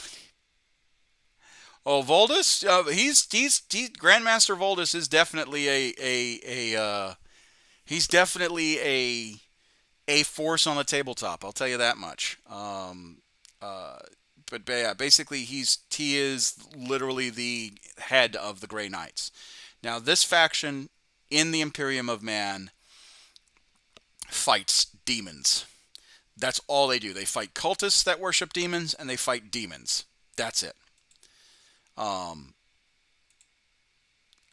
their army is fairly expensive when it comes to like points costs, right? You know, I was talking you about earlier about a model can be a different points cost than another. So this one right here, you're looking at, if I was to ballpark the points, Grey Knights, you're looking at just shy. I would not be surprised if this. I would be very shocked if this was not 1,000 points, just off the out of the box. The Demon Hammer is definitely one of them, or Dread Knight, I should say. The Dread Knight is definitely one of them.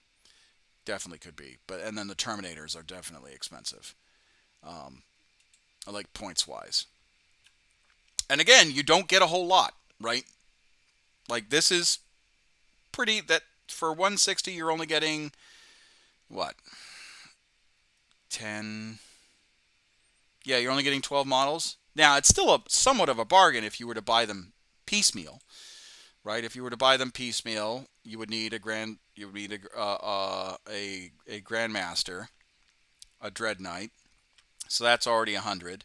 A Grey Knight squad, that's already 165, or well, 173, 73.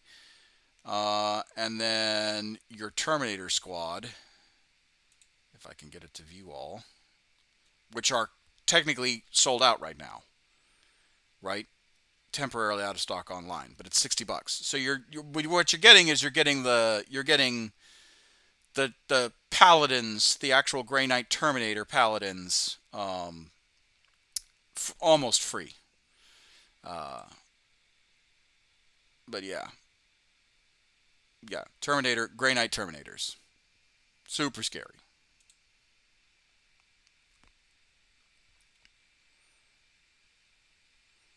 But yeah, and that's literally their army range, right? They don't have a whole lot to their army, um, but they also don't need to because they are seriously fast. They are a danger to demons. If you bring a Grey Knight army and you have a demon opponent, it's game blouses most times. This for sure. This is for sure my faction. So do factions counter each other? Some factions are designed to be like demon hunters are designed to be anti-demon. Okay. Uh, uh, Death Watch are anti-alien, right? So let me get rid of the Grey Knights for just a second. So Death Watch are like hunt aliens. All right, they have special army abilities that hunt particular Xenos. Um, there's Um, yeah, but that Death Watch is like that they're alien hunters. They're designed to combat aliens, any sort of Xenos faction, right? Um, but that doesn't mean that does not mean that if you have Grey Knights and you're facing down from a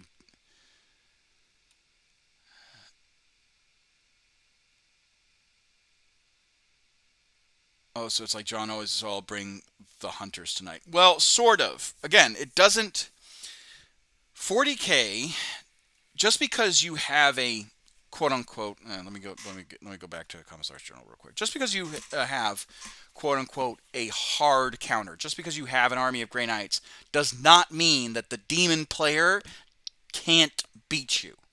All right. Again, most of you, while you may have certain abilities tailored to fight demons, or certain ability if you go Death Watch, or certain abilities going to tailor against Xenos, that does not mean that the Xenos player, or that does not mean that the demon player is going to not beat the brakes off of you. It's just going to be a little bit harder because again, everything relies on dice. If you keep missing your shots, or you keep missing your hits in hand-to-hand combat, uh the demon hunter, or the demon player, may just be able to keep hitting you, right? May be able to continue to inflict wounds and all that stuff. Or if you don't make saves, your guys are going to die quick. So that's it's not. There are armies that are tailored to fight demons, to fight aliens. There are armies that are good when it comes to um, fighting certain uh, styles. For example, if I'll go back to the Chrome window real quick, um, Games Workshop has now released for every faction, right? Oh, so no rules like hunters have extra crit chance on aliens. No, no, each army has. If you were to do Death Watch, the you know the Xenos hunters, alien hunters. If you were to do them, they may have an ability that does that, but that ability only happens once, maybe twice. It doesn't happen consistently. Um, and there's no criticals like in other games. Um, there is sixes normally hit. Sixes will always hit. Sixes will always wound. And sixes will always save. The only time where you don't want sixes to happen is because it's D6 that you're rolling dice on. The only time that you don't want sixes to happen is leadership checks. That's it. But, um, you know, uh, Games Workshop came out with an anti-horde list, right? So every army has that can be tailored to fighting hordes. So, example, the Imperial Guard Hellhound is designed to get rid of hordes, right? Because it's a flame tank. The Wyvern is designed to get rid of hordes because it's a tank that shoots mortars. It lobs mortars. The Immolator is a flame tank for the Sisters of Battle, designed to clear out hordes, right? Anti-infantry, right? Whereas your anti-elites are going to be a little bit more, oh no, not most wanted, a little bit more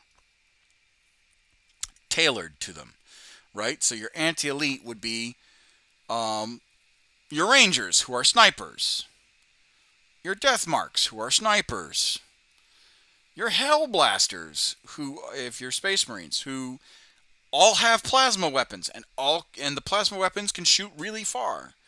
Your Paragon warsuits, your Rogel Dorn battle tank, right? Your Kazarkin, your stormtrooper teams, the Forge Fiend, designed to delete very specific, very deadly miniatures off the table. Now, that does not mean that the anti-elite units can't also be anti-horde. It just, you have to tool them that way.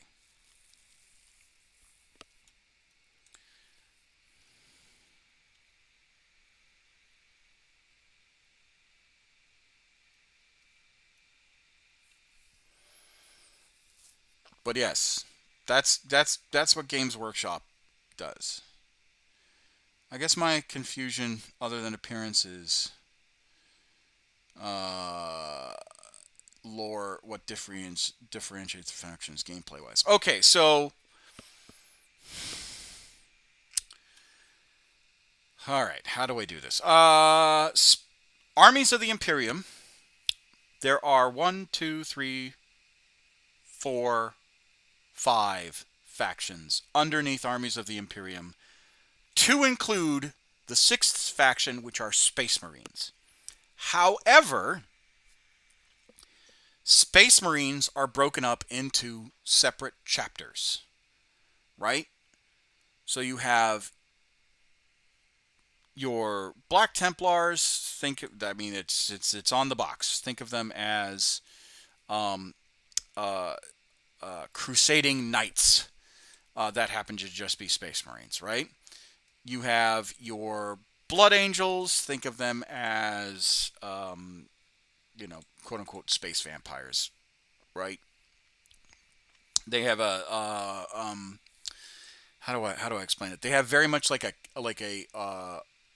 motif of like death masks and very beautiful, very well put together, very handsome Space Marines. They're a lot of their leaders. Hold on.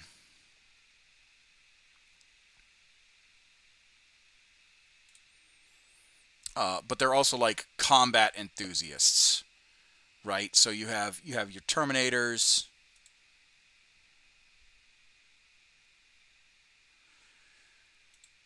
And I don't know if you'll be able to see in the picture, but he's got fangs. They suffer from what's called the Red Thirst. Um, they're very fair skinned. Uh, yeah, it's a whole thing with the Blood Angels. Um, but each faction has a flavor to them. So Blood Angels are space vampires, and I'm being very reductive. But if I was to try and explain all of the factions of the Space Marines, we'd be here all day. Um, but the armies of the Imperium are the Space Marines, the Adeptus Sororitas, think nuns with guns, the Adeptus Custodes, think Space Marine Plus. Uh, they are tailor made by the God Emperor. They are few in number, and they are almost unstoppable. Each one of them is like a named character in a sea of nameless characters. Um, you have the Sisters of Silence, who are folded into the Adeptus Custodes. Think of them as Adeptus Sororitas Plus. You have the armies of Mars, which is the Adeptus Mechanicus. Think of them as your cyberpunk steam boys. Um, you know, ancient technology, dark secrets, kills you with radiation and irradiated weapons.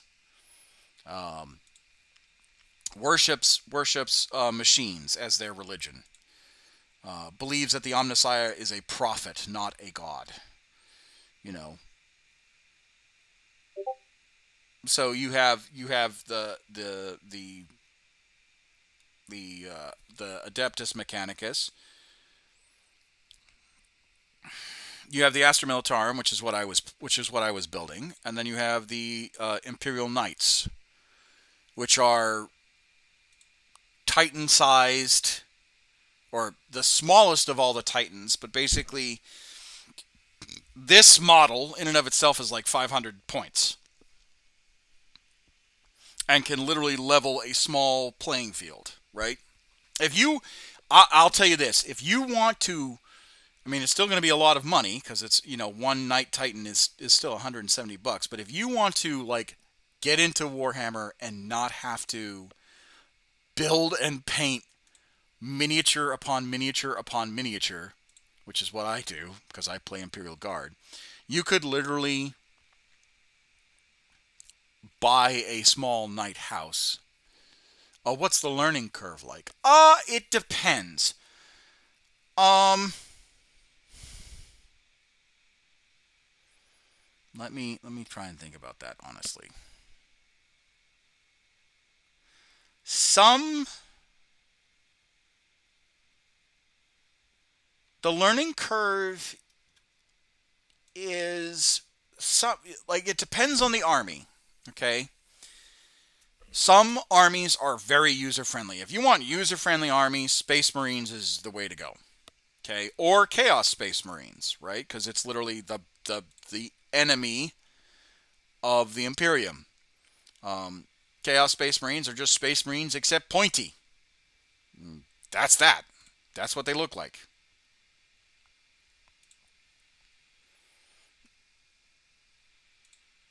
Um, so the learning curve with Chaos Marines is similar to Space Marines. If you make a mistake tactically, the armor of the Space Marines, of the Chaos Space Marines, is comparable to the armor of the Chaos Space Marines. So you're not going to get punished as much. The survivability of your army is very much the same as Chaos, as regular Marines. Um, so that it all depends on basically it all depends on what you on the army that you pick. Now, some armies are more technical than others. Okay, the Imperial Guard is more technical than other armies. Okay, um,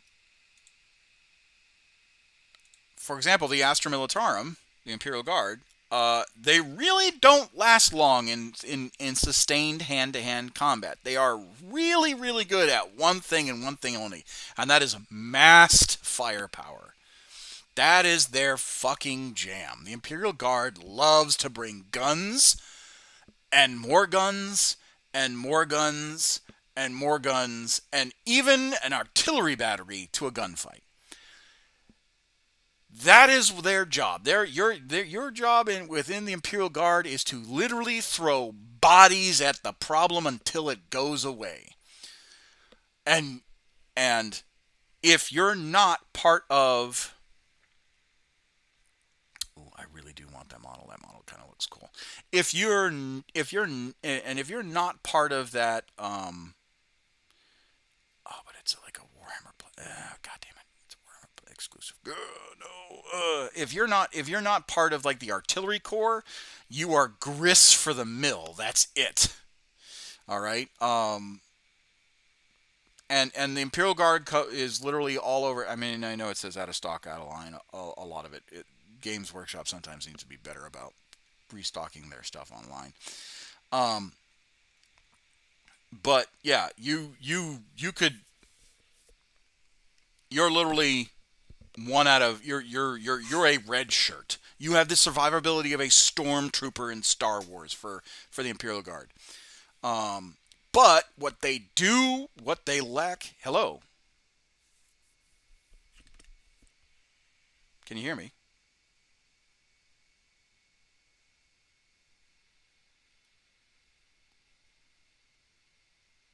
It wasn't letting me chat. Weird. Okay. Let me take a look.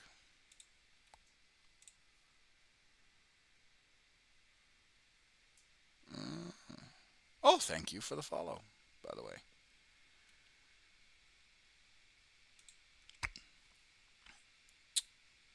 Yeah, I don't know why I wasn't letting you chat.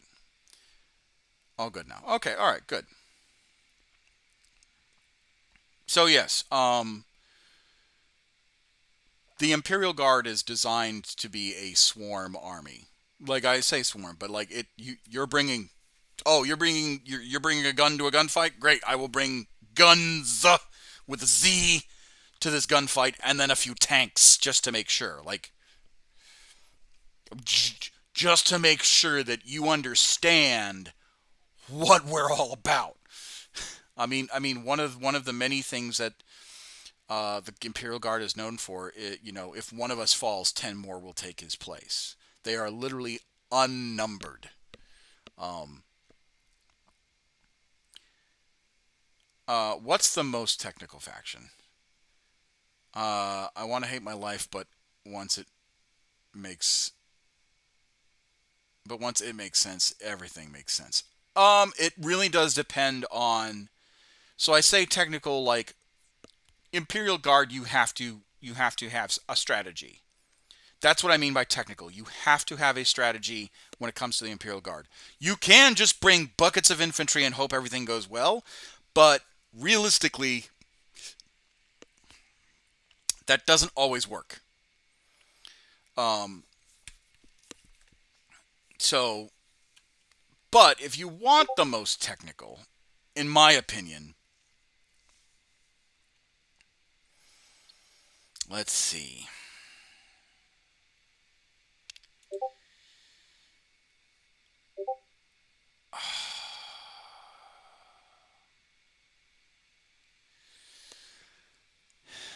The most technical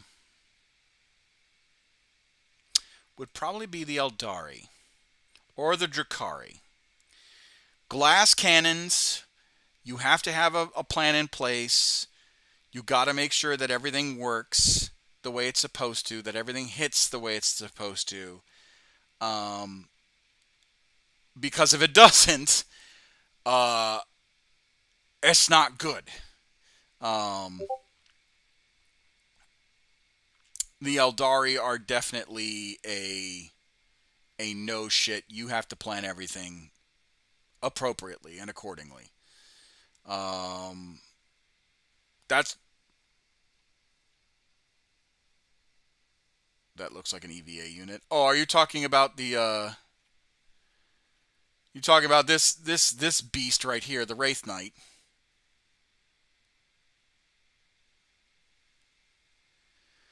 Um, yeah, yeah. Um,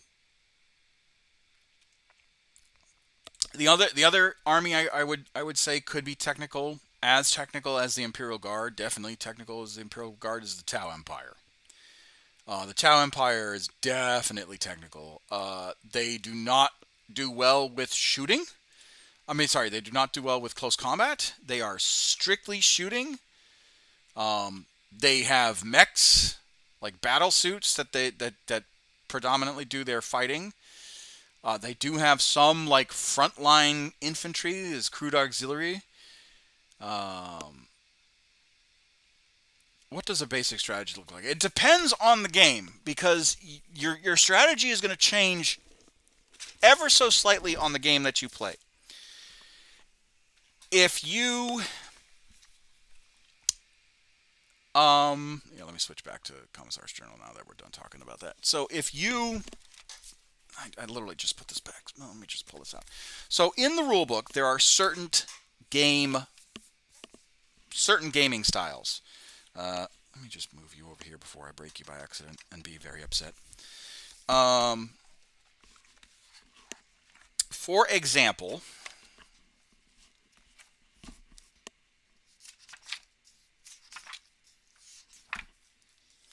there are certain missions that you can play.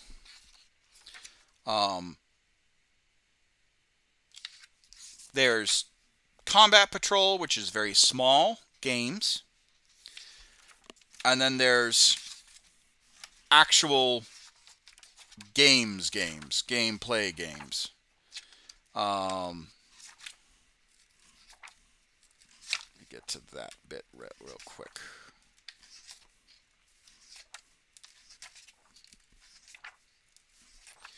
No, that's Showcase. There we go. So there's Combat Patrol and then there's Crusade, right? Depending on the game that you play, Combat Patrol is your small game. Crusade is your big game, right? Um,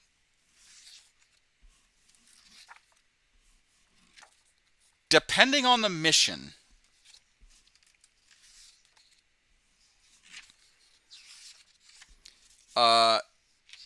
you could literally be trying to figure out what objectives you need to get. So, for example, um,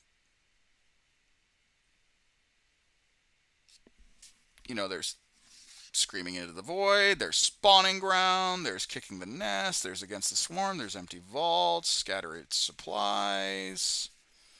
It all depends on what games you guys, how the game you guys want to play.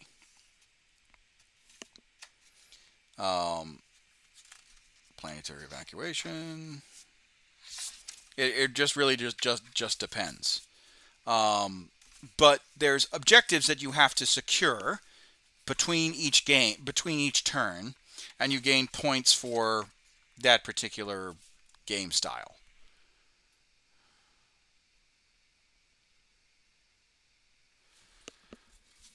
I know there's millions of Warhammer games, but is there any digital way of getting the tabletop experience or practice strategy, brainstorm things like that?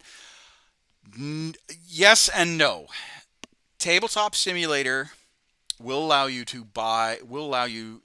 download certain aspects of armies in order to play around with them. But the games in here, like the rule sets in here, are still the same. They don't change. Um,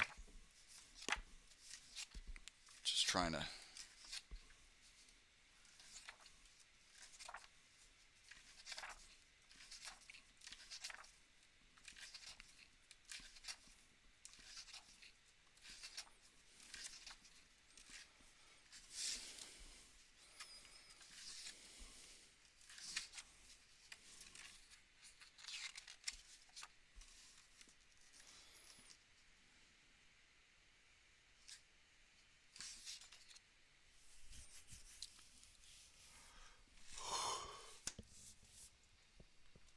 Just trying to think of ways to dip my toes before I spend hundreds. Yeah, no, I want tabletop simulator is probably the quickest way of figuring out which army you want to play.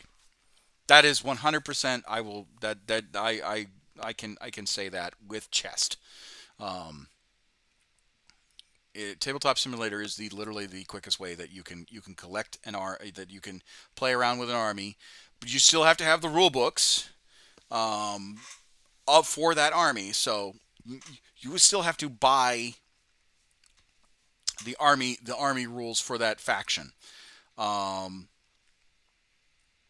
so for depending on what army you need to get the let's do the essentials real quick. So you need to get the core rulebook, and if they have a index, for example, I need to get index cards for the new Imperial Guard. Um, and then you have indexes for the Blood Angels. You have indexes for or you get the Warhammer app. The Warhammer app is just as good. You can literally, it's almost free. I pay a subscription. You can build an army from the Warhammer app and figure out what needs to go where and all that stuff. And you can tool around and make your army the way that you think it's the most optimized, where you have enough anti-infantry, you have enough anti-elite, you have enough securing objective bodies, like, because not all units can secure objectives the same, right? My one Imperial Guardsman, right? His squad has a heavier capture point weight if we do objectives based games than a stormtrooper. A stormtrooper has a lesser capture weight than my actual infantry squad. Even though the stormtrooper costs more, right? This stormtrooper is more valuable as points wise than the infantry guy.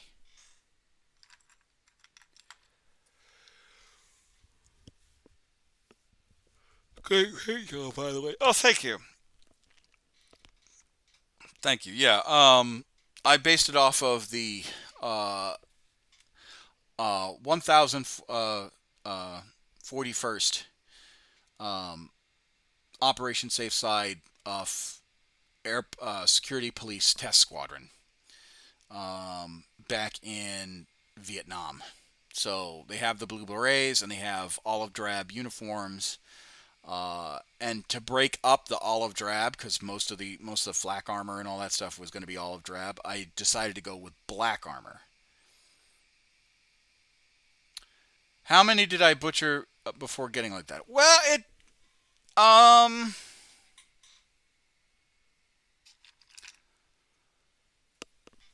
well, let's do a side by side comparison. I don't think I butchered. I just think my painting skills got better, right? So, this I made back in, I want to say, 2013, 2012, somewhere around that area.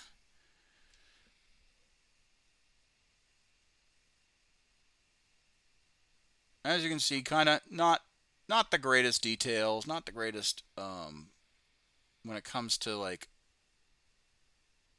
clean paint lines, all that stuff. But does the job. Looks nice on the field. Compared to this guy.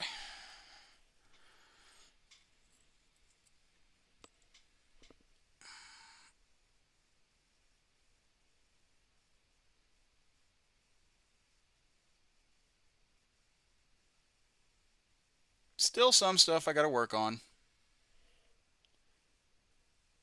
Need to clean up bits here and there.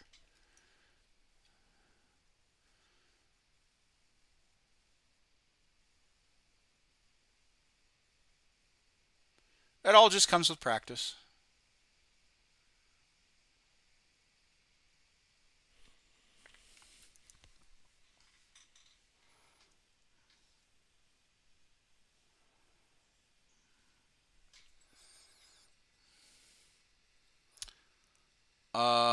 Is that your hat on the top right? Yes, yes, that is my Commissar's cosplay hat. On the top right, that is.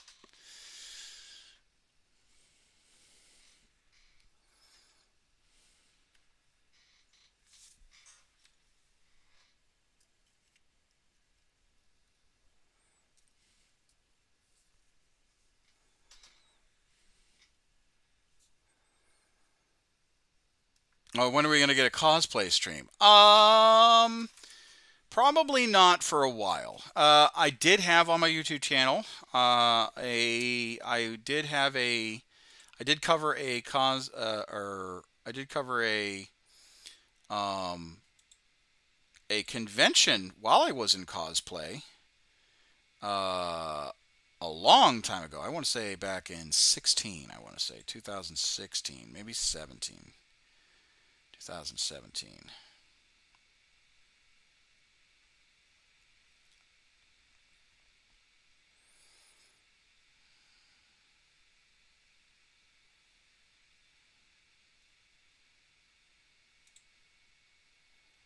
Hold on, I'll look.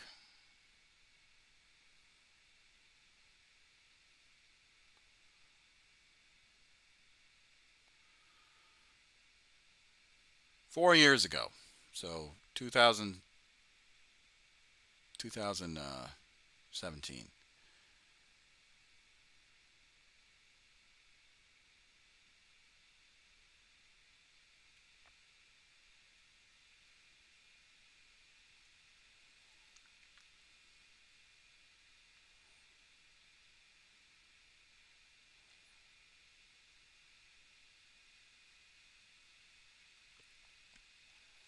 But yeah.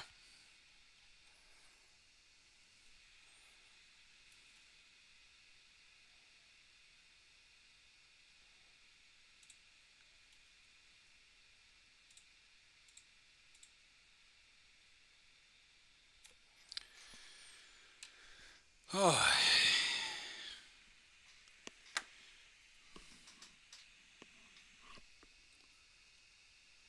I think you successfully indoctrinated me into the cult of Warhammer. Thank you. Oh, don't thank me. Don't thank me. Don't thank me just yet. No, Warhammer is a wonderful outlet. It's a wonderful hobby to experiment and out. Like I, so a little bit about me. I'm active duty military. Serving in the United States Air Force as military police, and oh no, I still need that. That's important. That's an important phone number. And I got into Warhammer right before I got into college. Actually, I think I got into Warhammer right in the middle of high school. I want to say I got it in like 2002, 2003. Um, and so that was like my first introduction to Warhammer. And being a mega nerd that I was, I enjoyed every bit of it. Um, so I just started college. Well, let me tell you something. College, focus on your studies. Focus on your studies. But what Warhammer gave to me um, was that I was able to just. It was a way for me to be creative, right, with some of my stresses and frustrations, and I found that painting uh, was very soothing. Like I could just kind of get, I can build and paint and sing, and it's very, very short of working out and running and doing all that stuff. Speaking of which, I got push-ups again. Um, Short of working out and doing push-ups and all that stuff, or sorry, working out and hang out with friends and all that. This was like my moment to just kind of recharge my batteries, focus on me. I didn't really realize that until I got into the military, and I was talking to my mental health provider because I was facing some PTSD. Um, Still am, still have PTSD, but I've got it's been more. I think I've been managing it better now that took value in the hobby. I take value in writing D&D campaigns. I take value in writing in painting miniatures and focusing on it and just talking about about how much the community can improve, right? Be more open, be more inclusive, and be that voice of inclusivity. And hey, if you really want to get into this, this is where I recommend you start, kind of a deal. Um, but also, like caveat, it's a lot of money. It's no joke. Um, uh, I got into it when I thought it was expensive. When a box of 30 Cadians was which is a planet from that you can draw members of the Imperial Guard from. A box of Cadians was $30. I was like, wow, man, $30, that's a lot. But now that same box of Cadians you can barely get. You have to get almost 55, $65. So um, and it comes with 10. So it definitely has increased prices over the years. And if you want to do college, I strongly recommend you do college. Please do college. Um, but just know that your studies are important, and Warhammer is going to be here forever. It's a successful company. Games Workshop is a very successful company. But yeah. Anyway, so that's my little rant on that. And I do love Warhammer 40K. I do love Warhammer 40K, and the people that I've met in the hobby are wonderful people, just absolutely wonderful. All right, got to do my 10 push-ups. So let's get back over there. Switch back to the camera.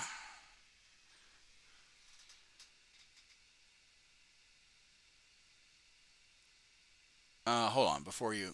Let's see. Hopefully this does something. Do you get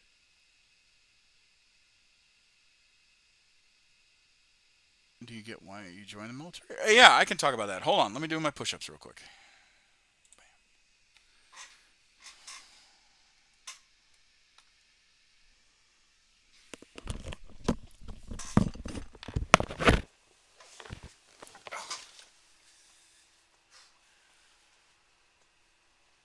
Oh, let's see if my form is any better, or is not degraded.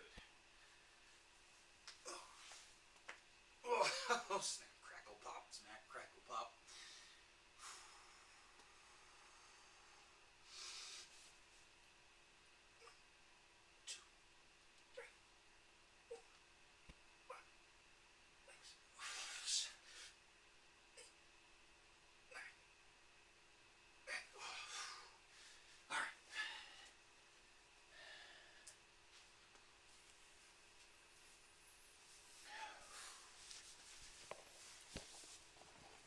All right.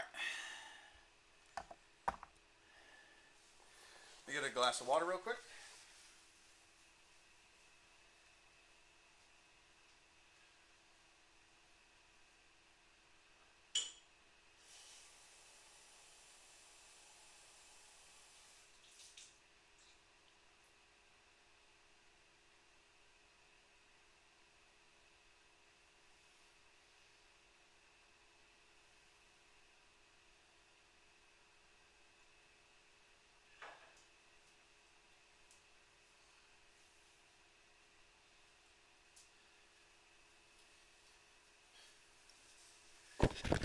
All right.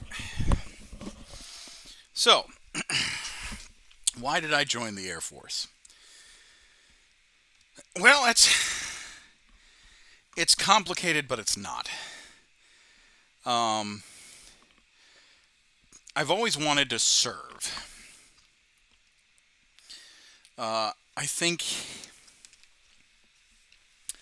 I think really it was because when I saw my father come home in his flight suit, it just clicked with me. It spoke to me on a level that just resonated. He was a captain in the Air Force for about 12 years. And during that time, I was raised on a military base. I was born in Rome, New York. And, or no, I was born in Syracuse, New York. The rest of the family was born in Rome. And we were stationed at Griffiths Air Force Base. Now, I don't remember much of New York. But I do remember Minot Air Force Base.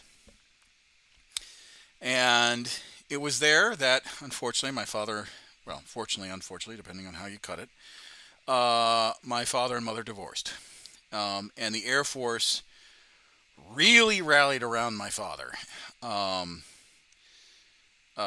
mean, they when you're talking about circle the wagons, the squadron really did that.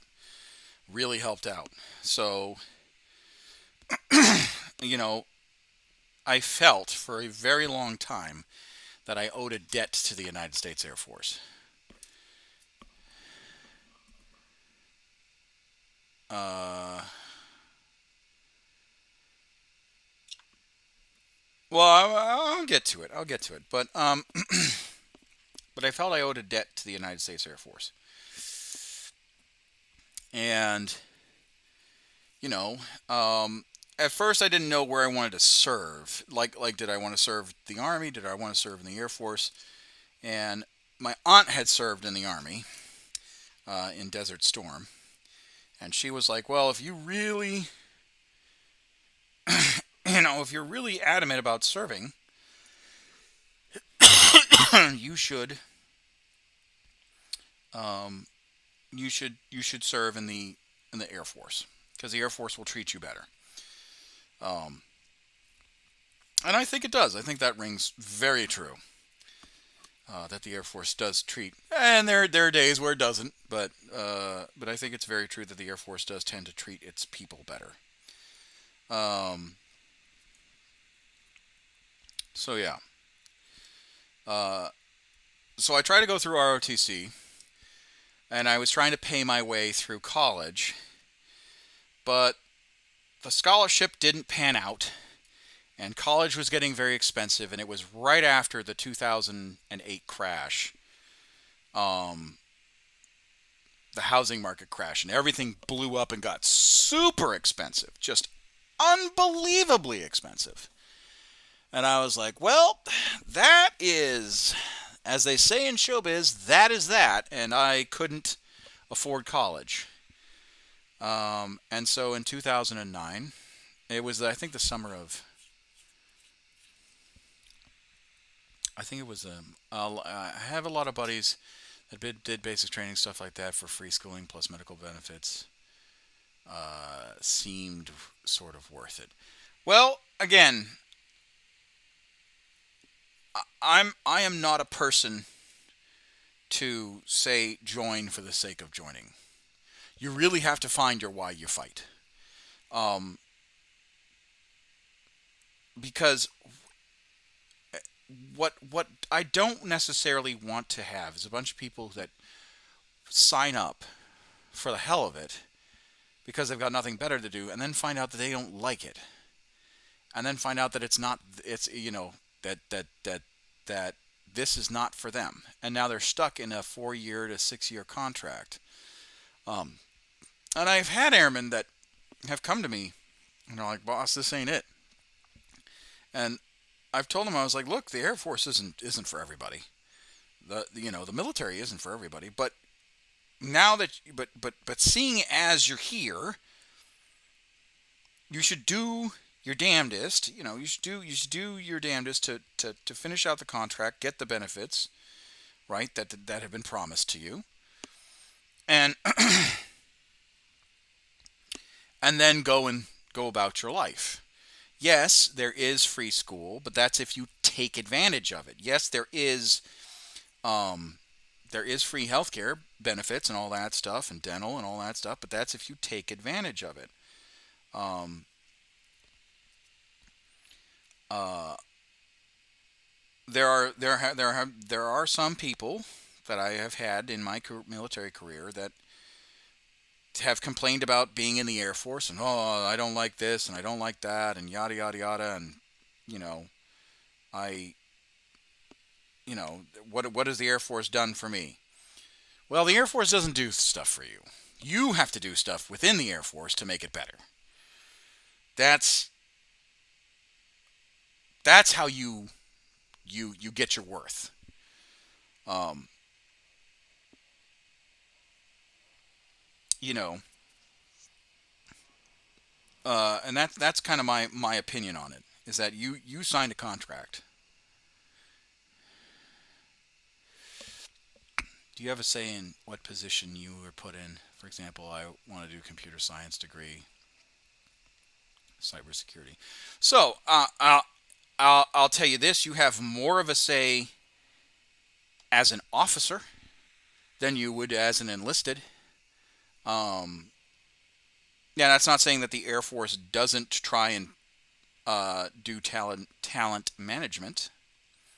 Um, I think the Air Force does a good job at trying to manage its people, but at the end of the day, if there is a shortage of bodies um, in a particular career field, or you don't make the cut in whatever profession you want to go to, the Air Force is going to move you to where they think that you're going to be an asset.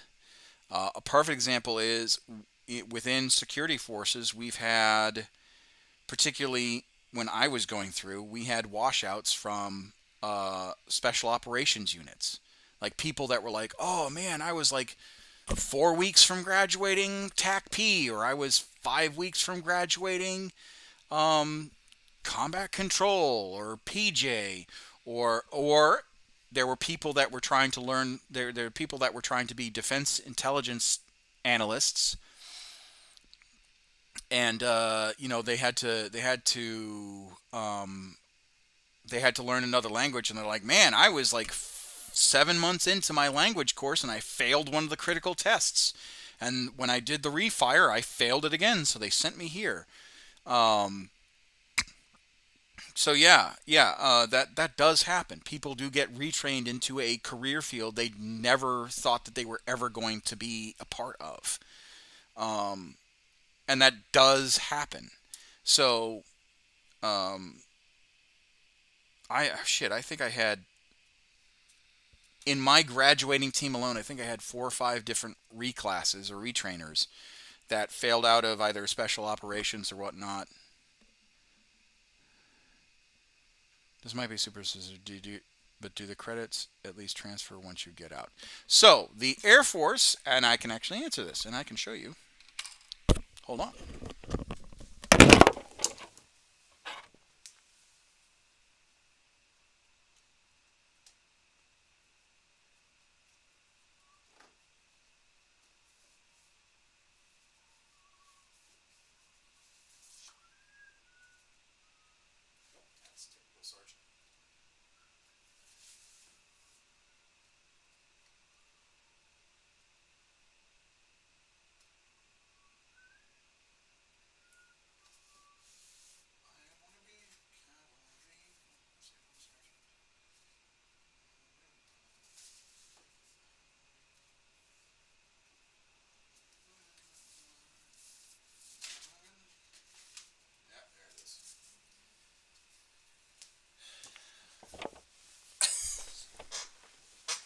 So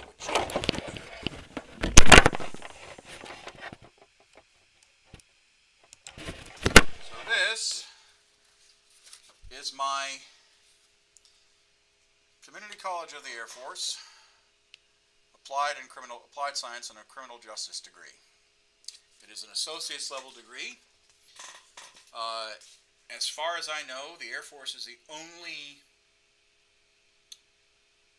military service that offers associate's level degree, um, like a degree plan. But yes, your specific job, if you don't get a college degree before joining the Air Force, you can, after you complete your upgrade training and you complete um, your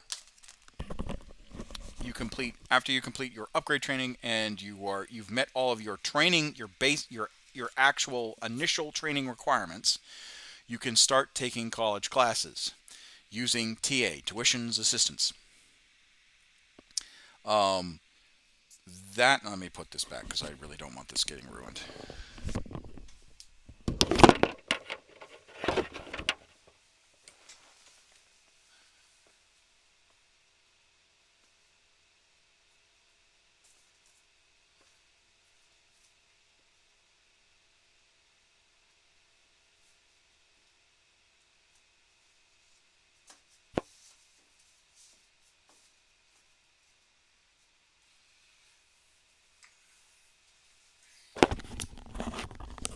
Say I had an 18-year-old son. Well, I don't have an 18-year-old son, and I don't have an 18, but I do have 2 daughters. And I would say this: if I had an 18-year-old daughter, if both my daughters wanted to join the Air Force, I would have a very long conversation with them to make sure that that's what they actually wanted to do. But that is the decision between that person at that moment and their conscience in and of themselves. Uh, I um, I would never ever push anyone into military service if they didn't want to do it. If my daughters uh, decide that they choose not to serve, fine. That is their decision. Um, it is a conversation, obviously, that I have thought about in my mind plenty of times. But I would never push anyone for service because that's wrong. Um, Pushing people to serve for the sake of family tradition um, or the sake of some sort of beheld prestige or honor uh, is, in my opinion, more destructive than them coming to that decision. Now, does that mean that when my father served, I didn't feel obligated to return that service? Uh, but you've gone, but you haven't gone through it,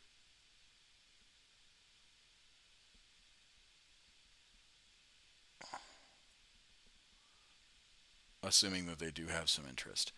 Um, Again, I think you're missing the point of what I'm trying to say. Do If you're asking me, would I go through the military again? Yes.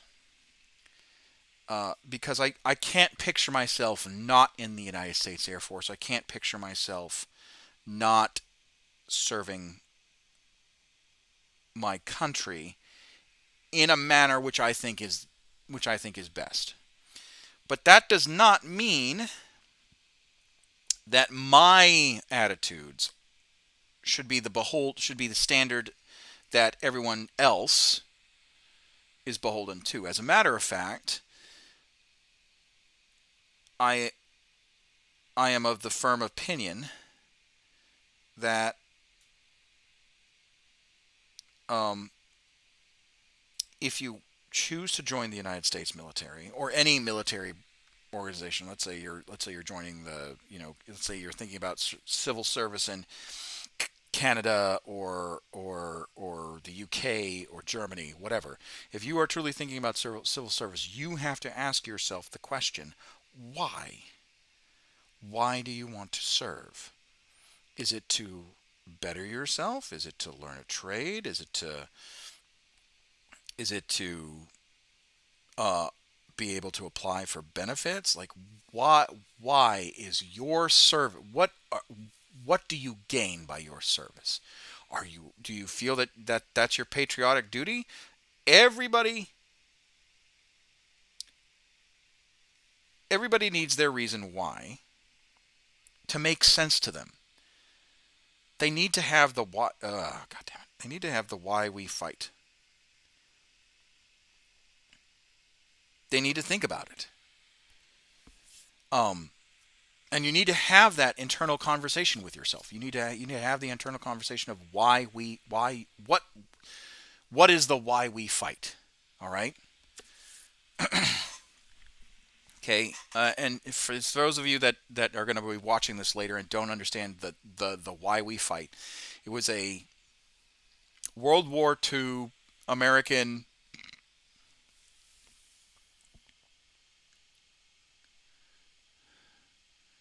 Uh, well, let me finish this train of thought and I'll answer that. It is this World War II American war bonds propaganda video movie that basically kind of broke down to the American taxpayer. Hey, this is why we fight. You see that the Germans are brutalizing people. You see that the Japanese are brutalizing people. X, Y, Z. This is the why we fight. Okay, and that why we fight is now kind of uh,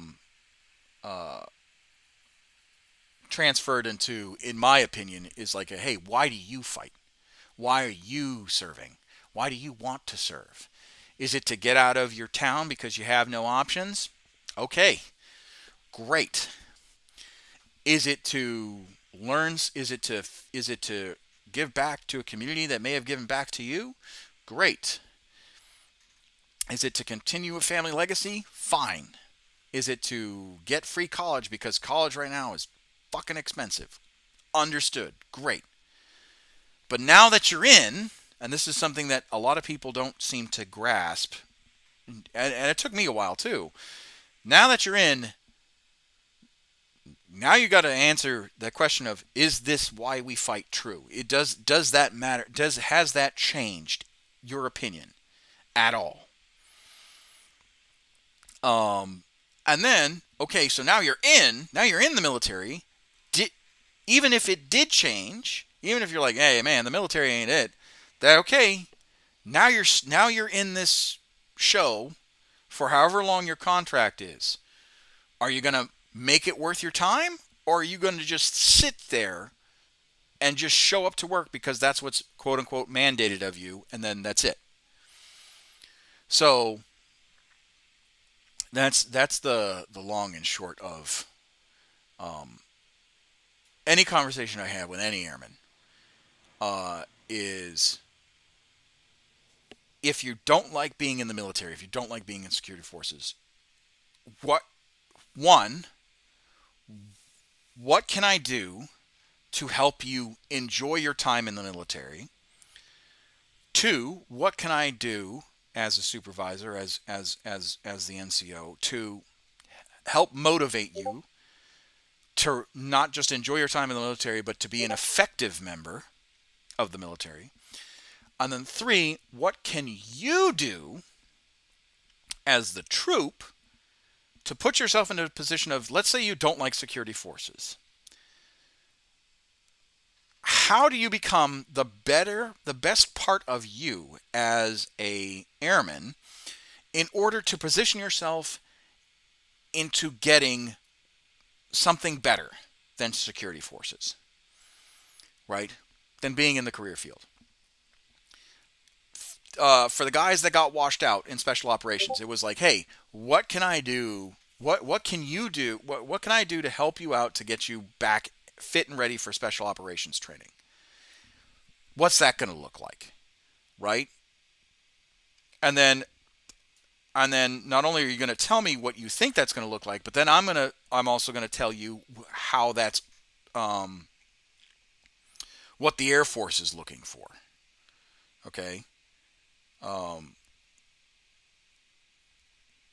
so like, uh, if you want to go back into special operations, great, cool, I'm all for it. But they're not going to take no scrub. You need to be the best goddamn cop, the best security forces personnel um, you can be.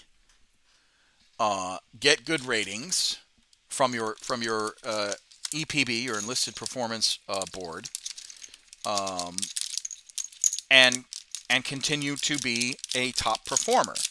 And then you'll have your chance at at at at going back into special operations as a selectee. Okay. Or let's say you wanted to become an officer. Great. You need to get your degree first there, Jack. That is a requirement to become an officer. Well, how do we make that happen? Well, first you got to complete your upgrade training. Then you have to be the best airman that you can be and show that you have emotional maturity, not just emotional maturity, uh, but intellectual, emotional intellect. Um, when it comes to the job, and when it comes to like, hey, I need to make sure that you're smart, right? That you're not just or that you're not just smart, but you're also mature, and you can do some critical thinking and all that stuff.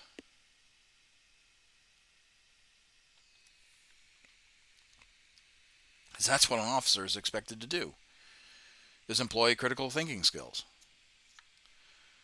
Um, and be comfortable taking risks when leading people.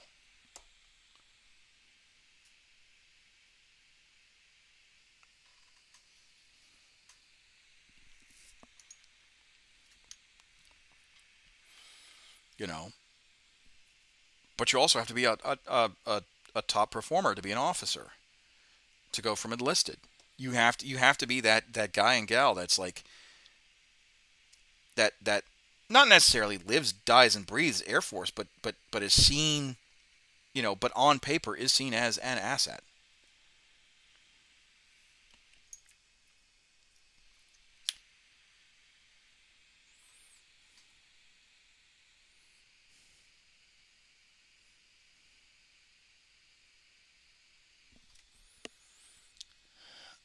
I think everyone I've talked to tells me Do it for the benefits. It's just a few years. So the kind of mentality stuck in my head. I think you have an interesting perspective, but you don't want to push anyone else to influence them other way. No, I don't.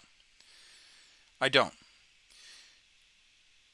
The most dangerous thing I can offer another individual, another human being, is advice um, that they themselves aren't ready to hear,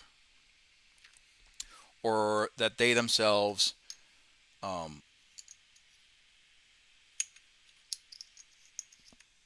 don't like. They just what the hell? How am I short a base? Hang on.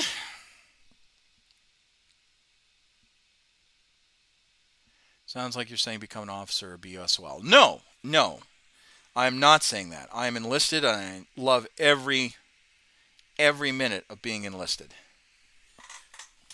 Um, would I have liked to have been a security forces cop officer? Sure. I mean, that's what I tried to be in the first place before that option was kind of removed from the table. But you know, you deal with what the hand you're dealt with. You don't lament about the past. Were there opportunities for me to become, for me to try my hand again and become an officer? Yes. Did I take them? No, because I had other. I was focused on other things, right? Uh, Primarily, I was married, um, and I was focused on being married and being a good husband and being a good, when Morgan was born, being a good father, and then when my second was born, a better partner and a better husband than the first go around, because I wasn't perfect, and I don't expect to be perfect, but at the same time, um,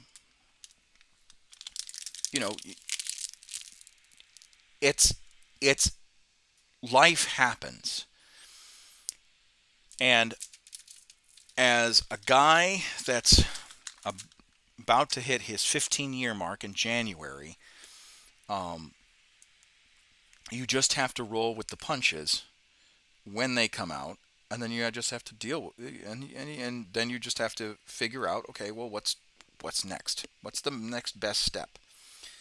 And like I said, I decided to focus on being a family man instead of becoming an officer, because becoming an officer from enlisted is hard work. It's a lot of hard work. Um, you know,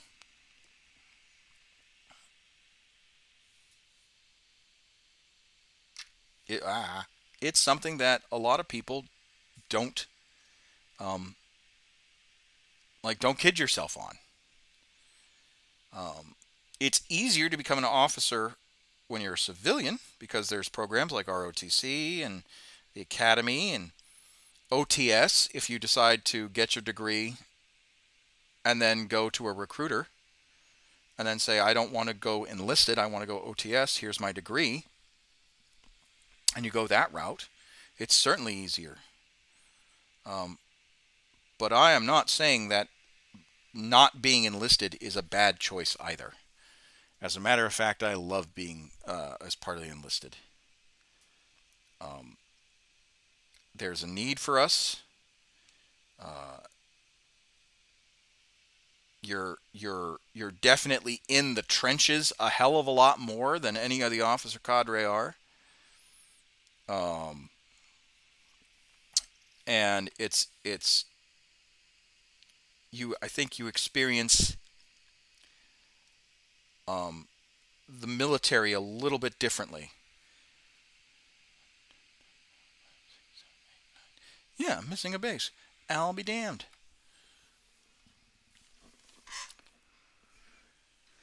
Well, that cheeses me a little bit.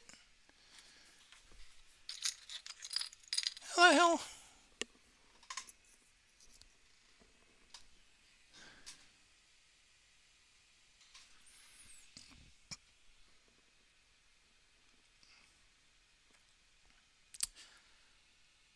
Well, that's a little frustrating. All right. Well, luckily I've got a spare base around, but I really don't want to use it. You know what? If I find it, I find it. If I don't, I don't.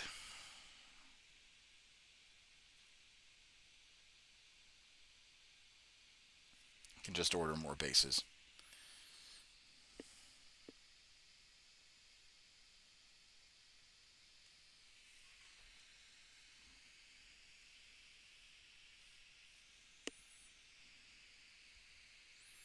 There we go. But yeah, being an officer is it was a dream of mine, but I'm okay being enlisted. I'm okay being enlisted because I think it's a good. I think the enlisted life has taught me some valuable things. It really has.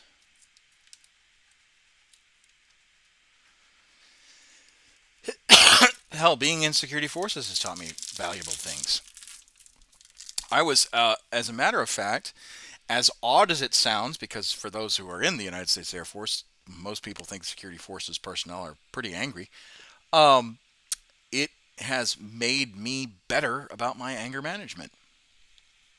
I still get I still get heated from time to time, and I definitely have said some choice words to certain people when I shouldn't have.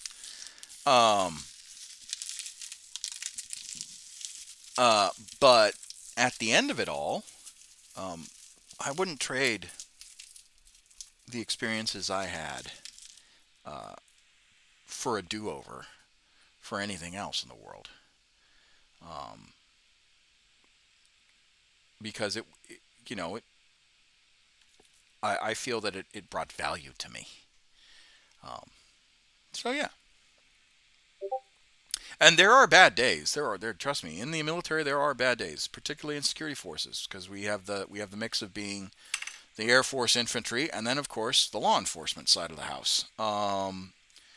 And and there are some, oh, there are some pretty rough days.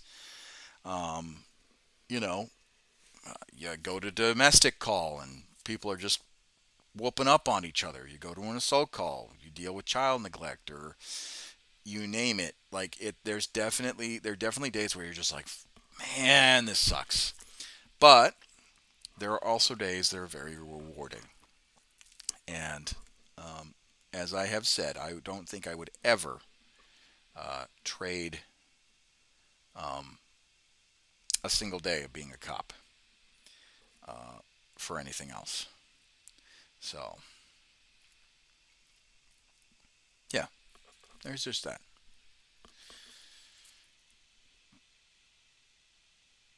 But yeah, I hope I answered your questions.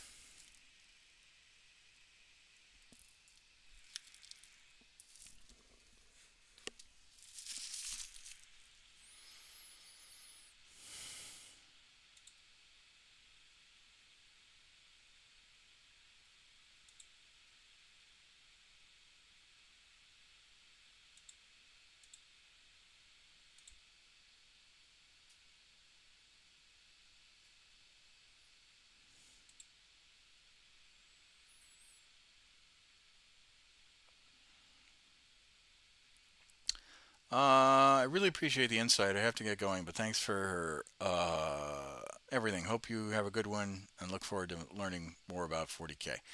I appreciate you joining me. I really do. Thank you very much for the support. Thank you for the follow. You can also find me um, on Twitch, on YouTube, on Facebook, and on Twitter. If you just type in Commissar Hecht, you'll find my one of my one of my you'll find my socials and with everything. Just as you know, I do raise money for charity. Um, Currently, I'm championing the UNHCR, which is the UN's High Commissioner for Refugees. So this link right here. So that's the link for that, and I'll just hit that again for everything else too. So every live stream, I try and raise money for charity. Sounds good. We'll check it out. Okay. Well, thank you very much. Um, and I do appreciate it. I really do. All right. Let's get back to building. Actually, let me take a glass of water real quick.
Oh, sorry about this.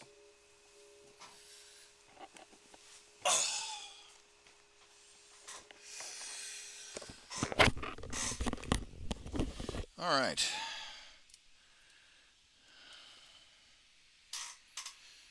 Okay, well, that's taken care of.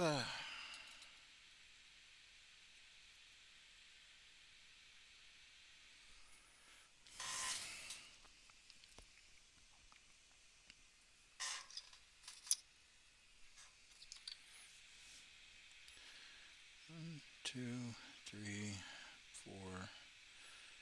Oh, yeah. 5, 6, 7, 8,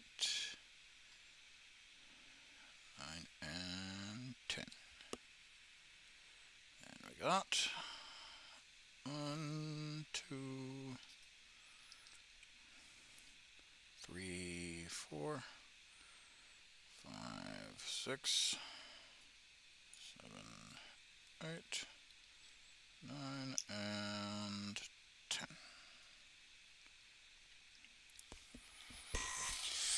All right. Let's build some gun carriages.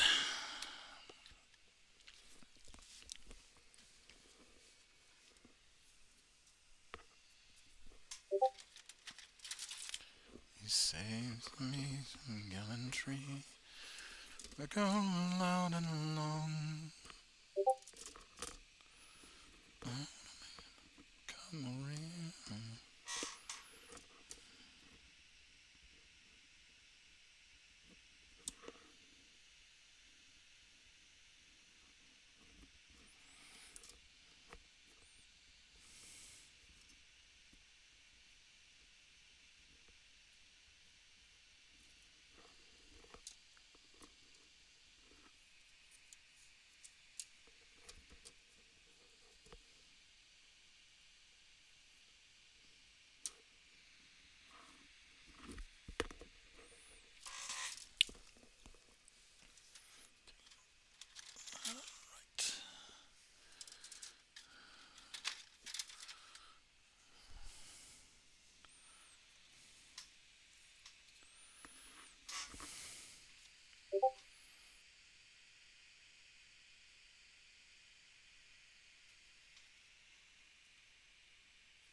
hostages first, and then we'll do the sentinel.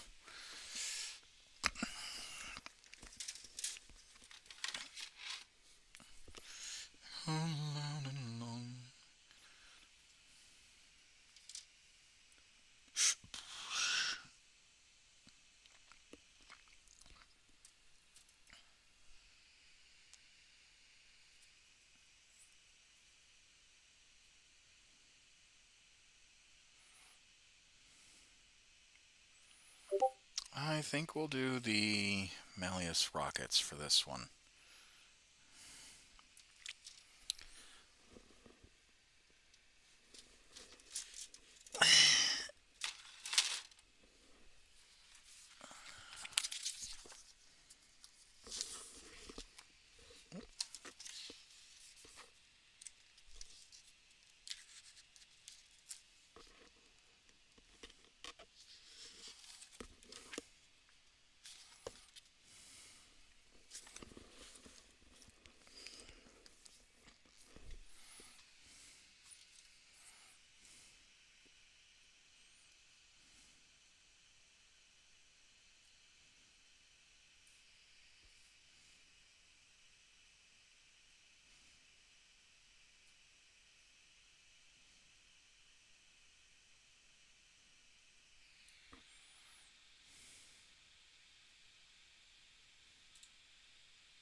Ah, there they are.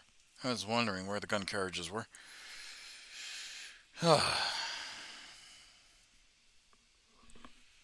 Oh, I need to turn on that light. It's actually getting kind of dark, and I don't have the sun anymore. Let me just quickly fix that.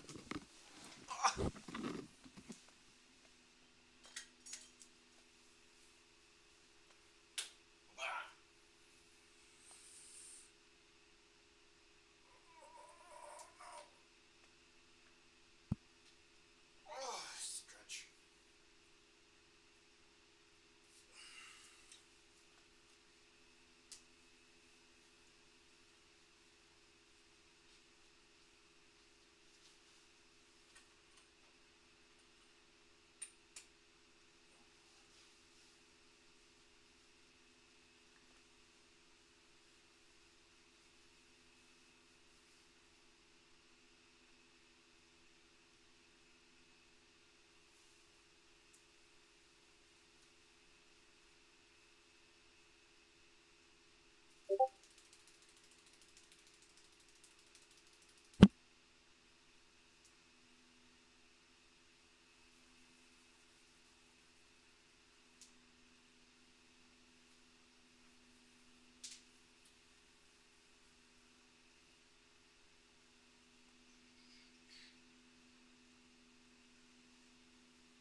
one gun carriage.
There we go.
And then there's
All right, just rock and roll this music.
We hate chaos, we hate chaos, heretics are slain. Our allegiance, they don't walk away. We can say again, they can bleed, and they'll show them the light.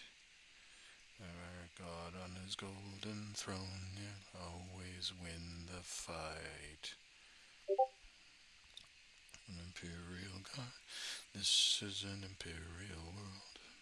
See that we are the imperial God. This is an imperial world.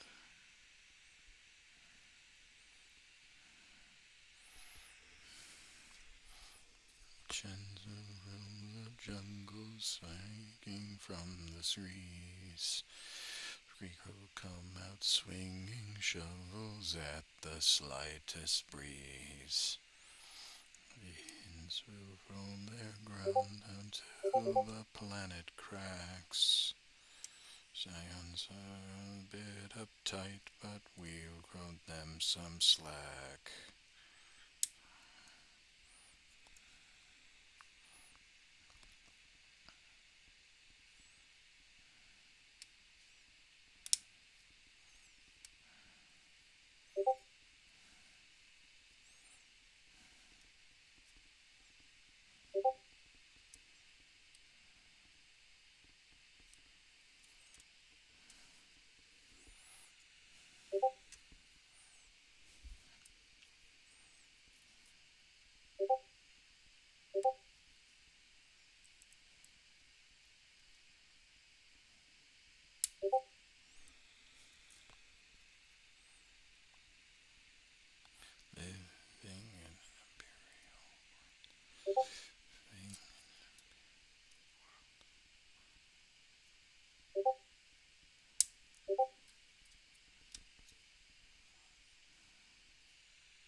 It's one sweet corner nest,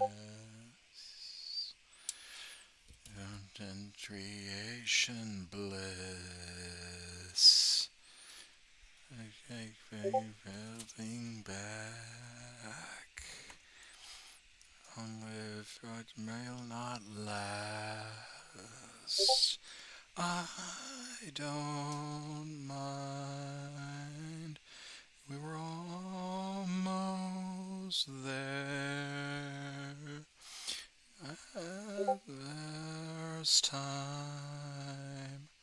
We were almost scared. The rest was rolling home. Weakness.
You was rolling home. Tell me you're all I know.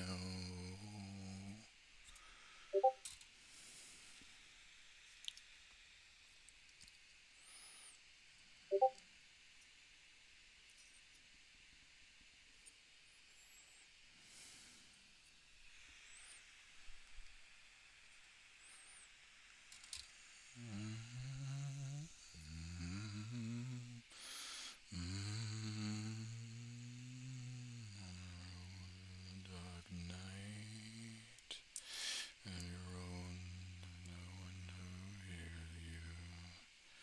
Doesn't feel right, and you're on hold you dark the red light. Your trace of all the seem faded. You're running at the speed of light. Head you home tonight.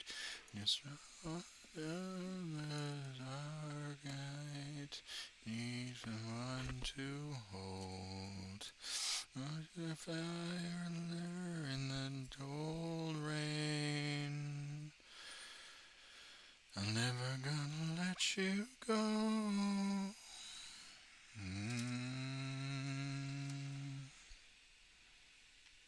We're gonna let you go.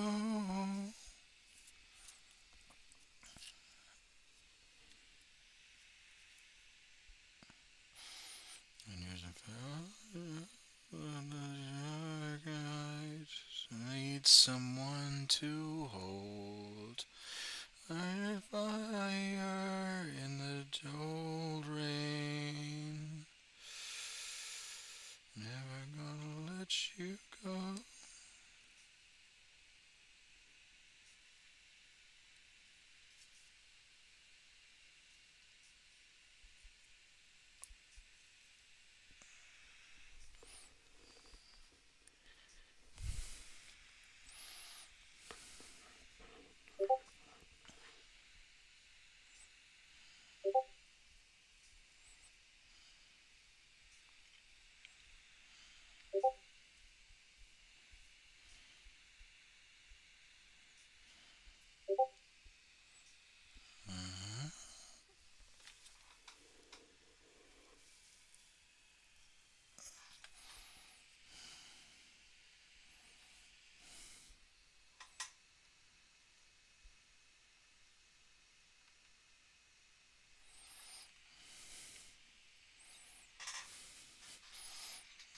Let you go.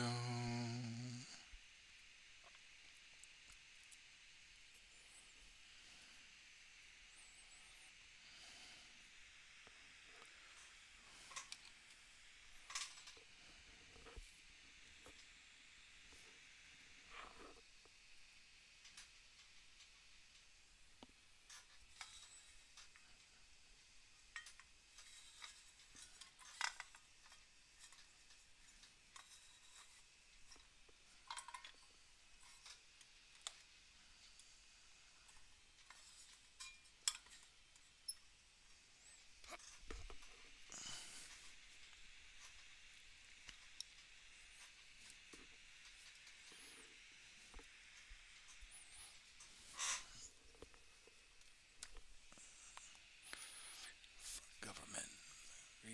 Actually, because of it.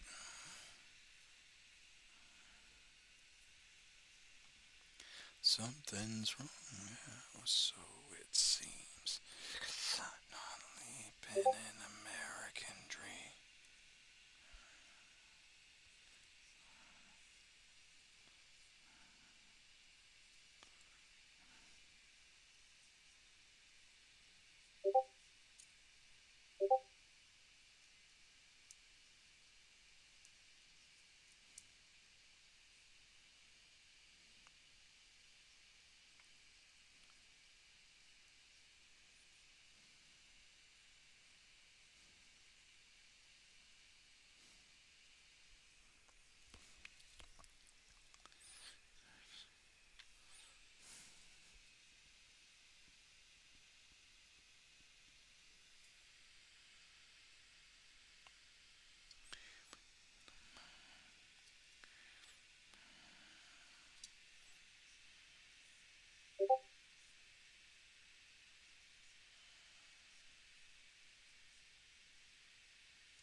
All right, good. I didn't dork that up.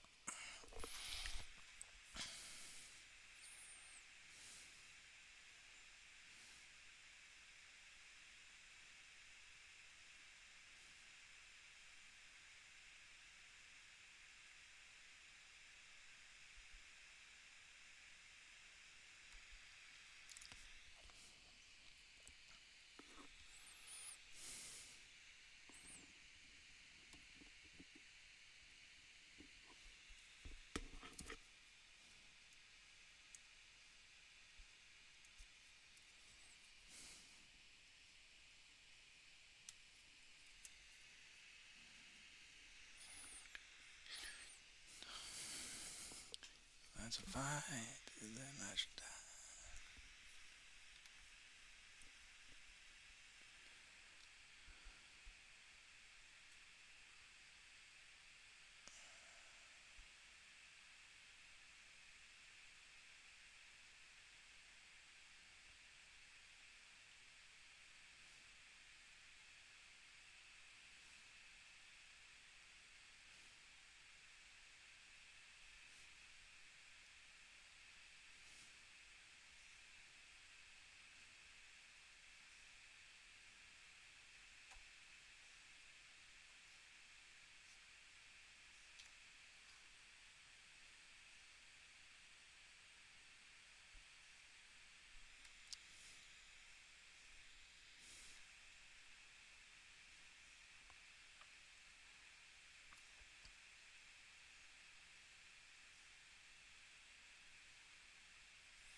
Mm-hmm.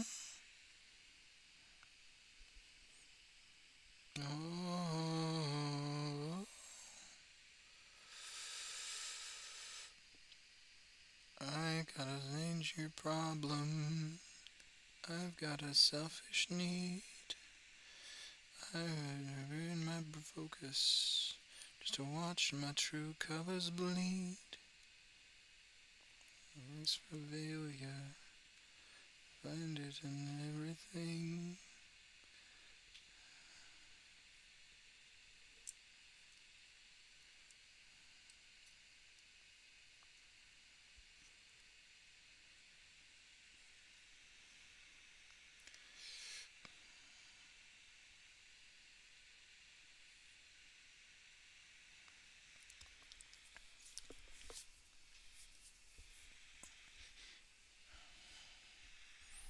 The heavenly side is coming to life if you want me. And I killed myself last year. But my heavenly side is coming alive if you want me. If you want me. I'm the problem. I know that I'm to blame. I see the fire inside you. And I rolling out my name. If you want to.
God damn it.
It's so clear.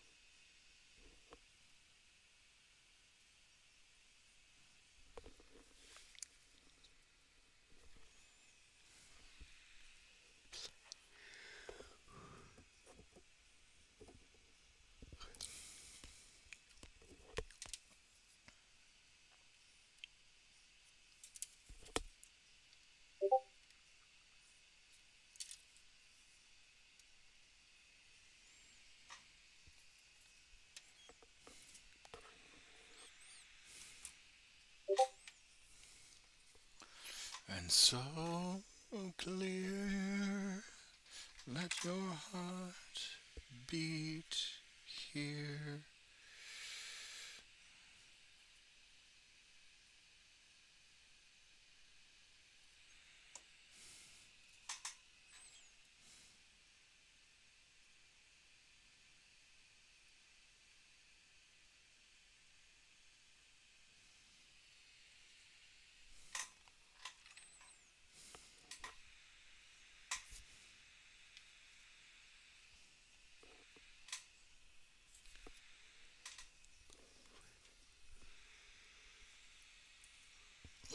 Welcome, welcome.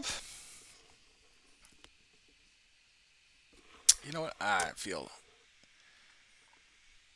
Damn, it's already 4:30. Oh, I forgot to do push-ups.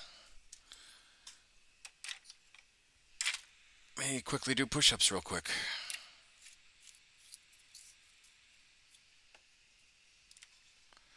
Probably be my last set. Seeing as I got to start dinner here shortly. Let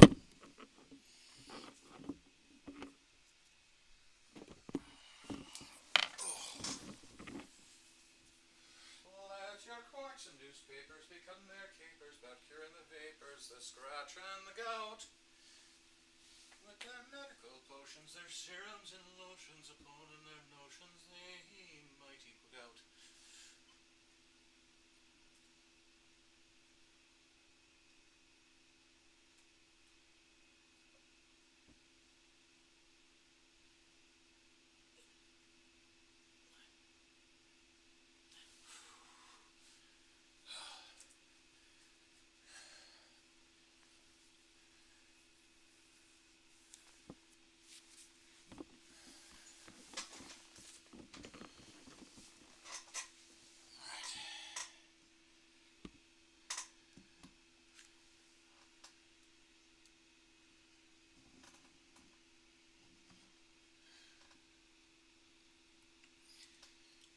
Go to the bathroom real quick.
Hello there.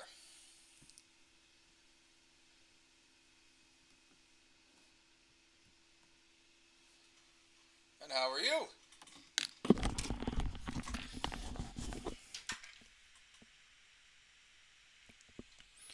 Or I should say, hello there.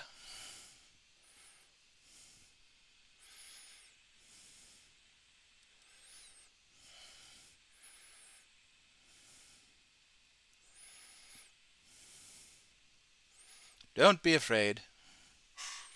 I'm not a harm.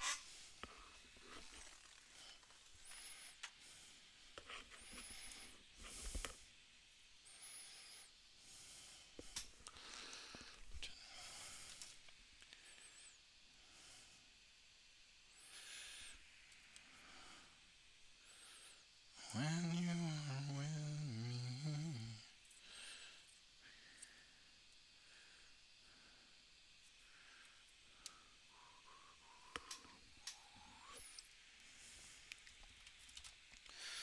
On the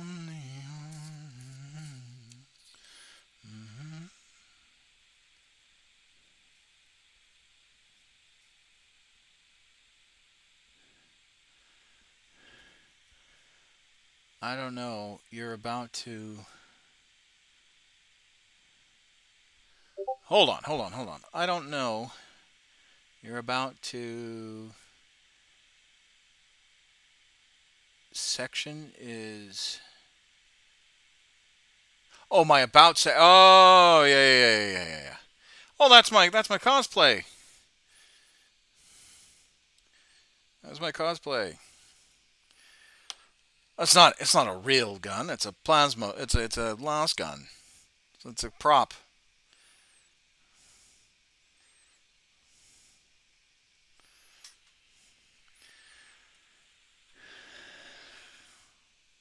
You have nothing to fear if you're a loyal imperial citizen.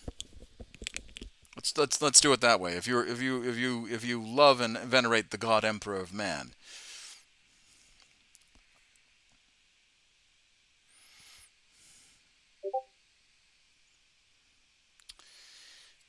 Okay.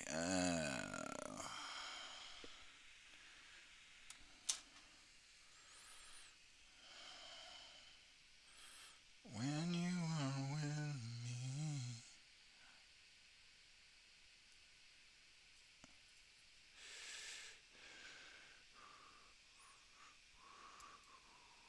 Oh no.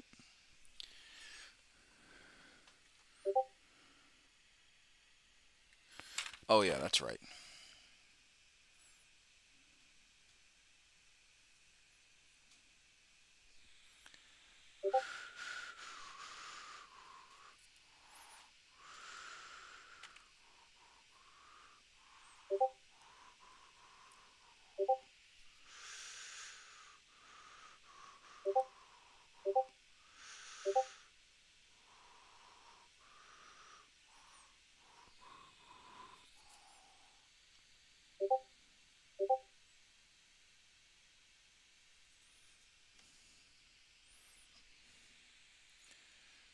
When you are with me, I read.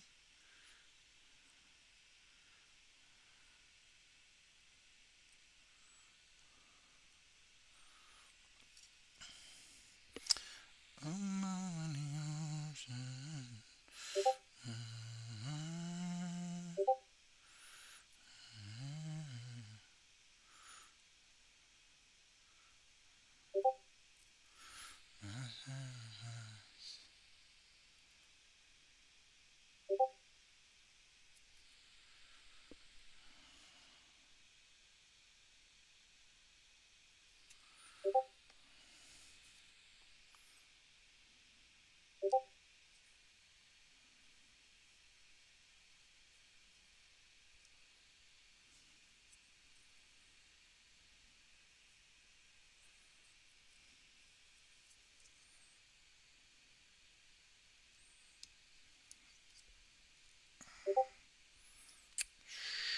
Shucks.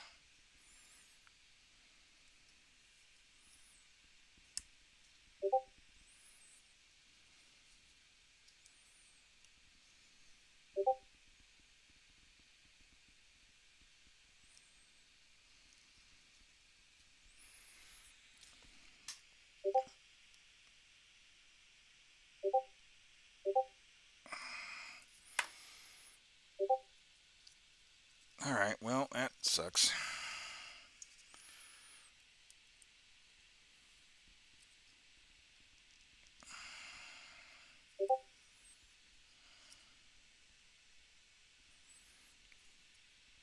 Well, that fused like almost instantaneously. Damn it.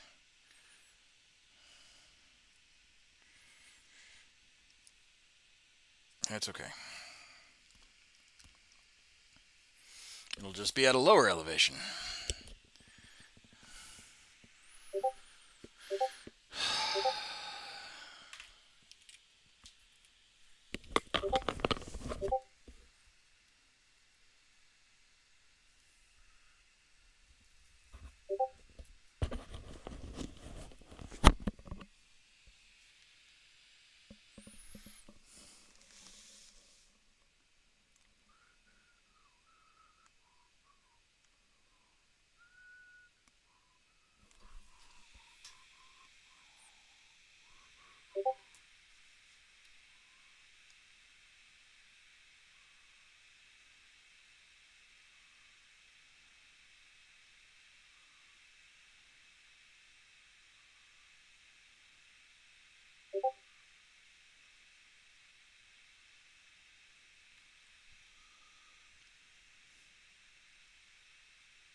Michael, they have taken away,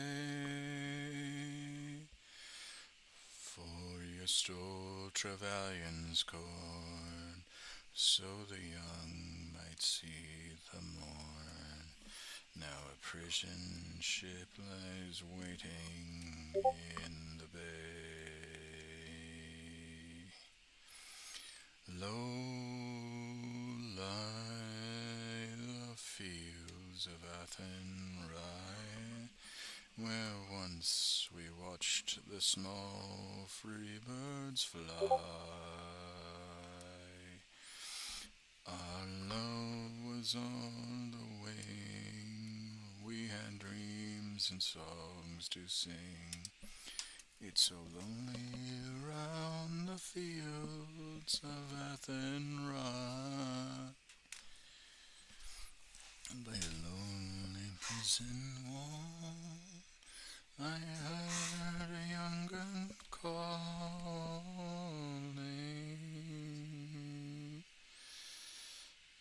Nothing matters, Mary, when you're free.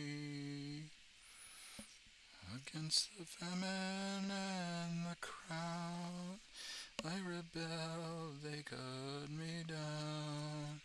Now you must raise a child with dignity.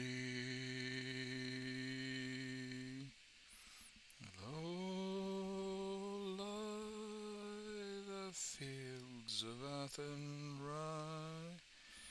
where once we watched small furry birds fly. Our love was on the wing, we were dreams and songs to sing. It's so lonely around the fields of Athenry. Lonely Bramber Wall, she watched the last star falling.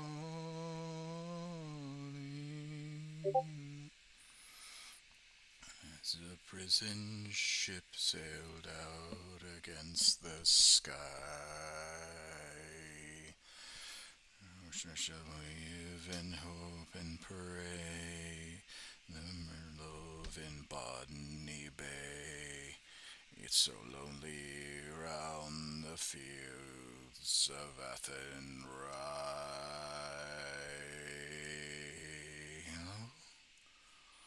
Lie the fields of Athenry, where once we watched the small free birds fly.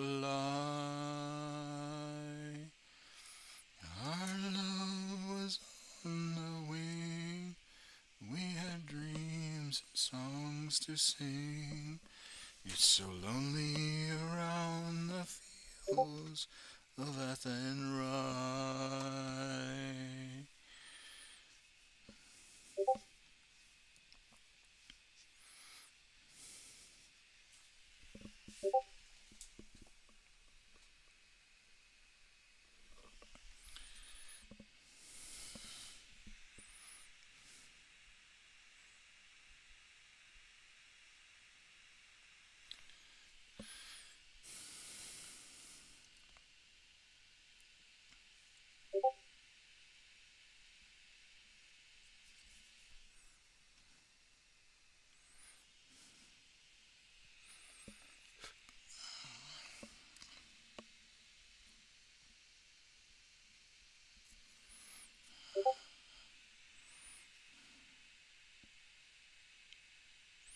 Jumping up and down in Tyndall Square.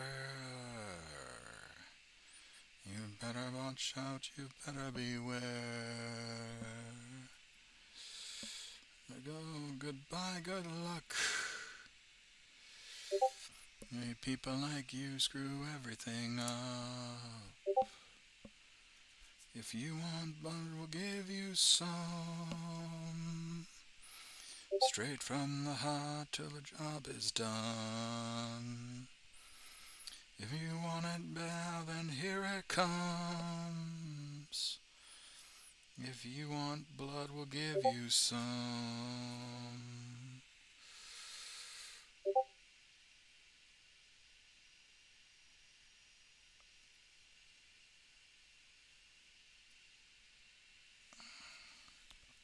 Beat us down, but we survived. Cut out of school and made up lives. If we were and we do, we do. We don't care about them, we care about you. If you want blood, we'll give you some. From the heart till the job is done. If you want it now, then here it comes. If you want blood, we'll give you some.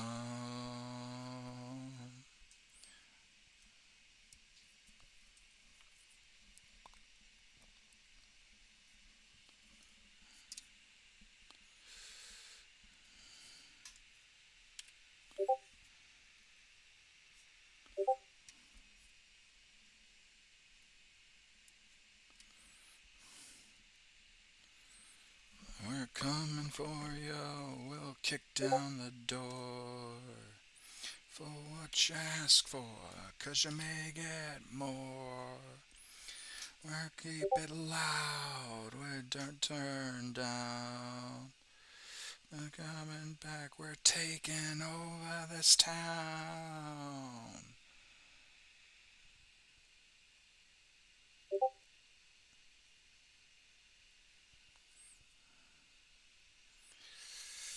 If you want blood, we'll give you some. Straight from the heart till the job is done. If you want it now, then here it comes. If you want blood, we'll give you some.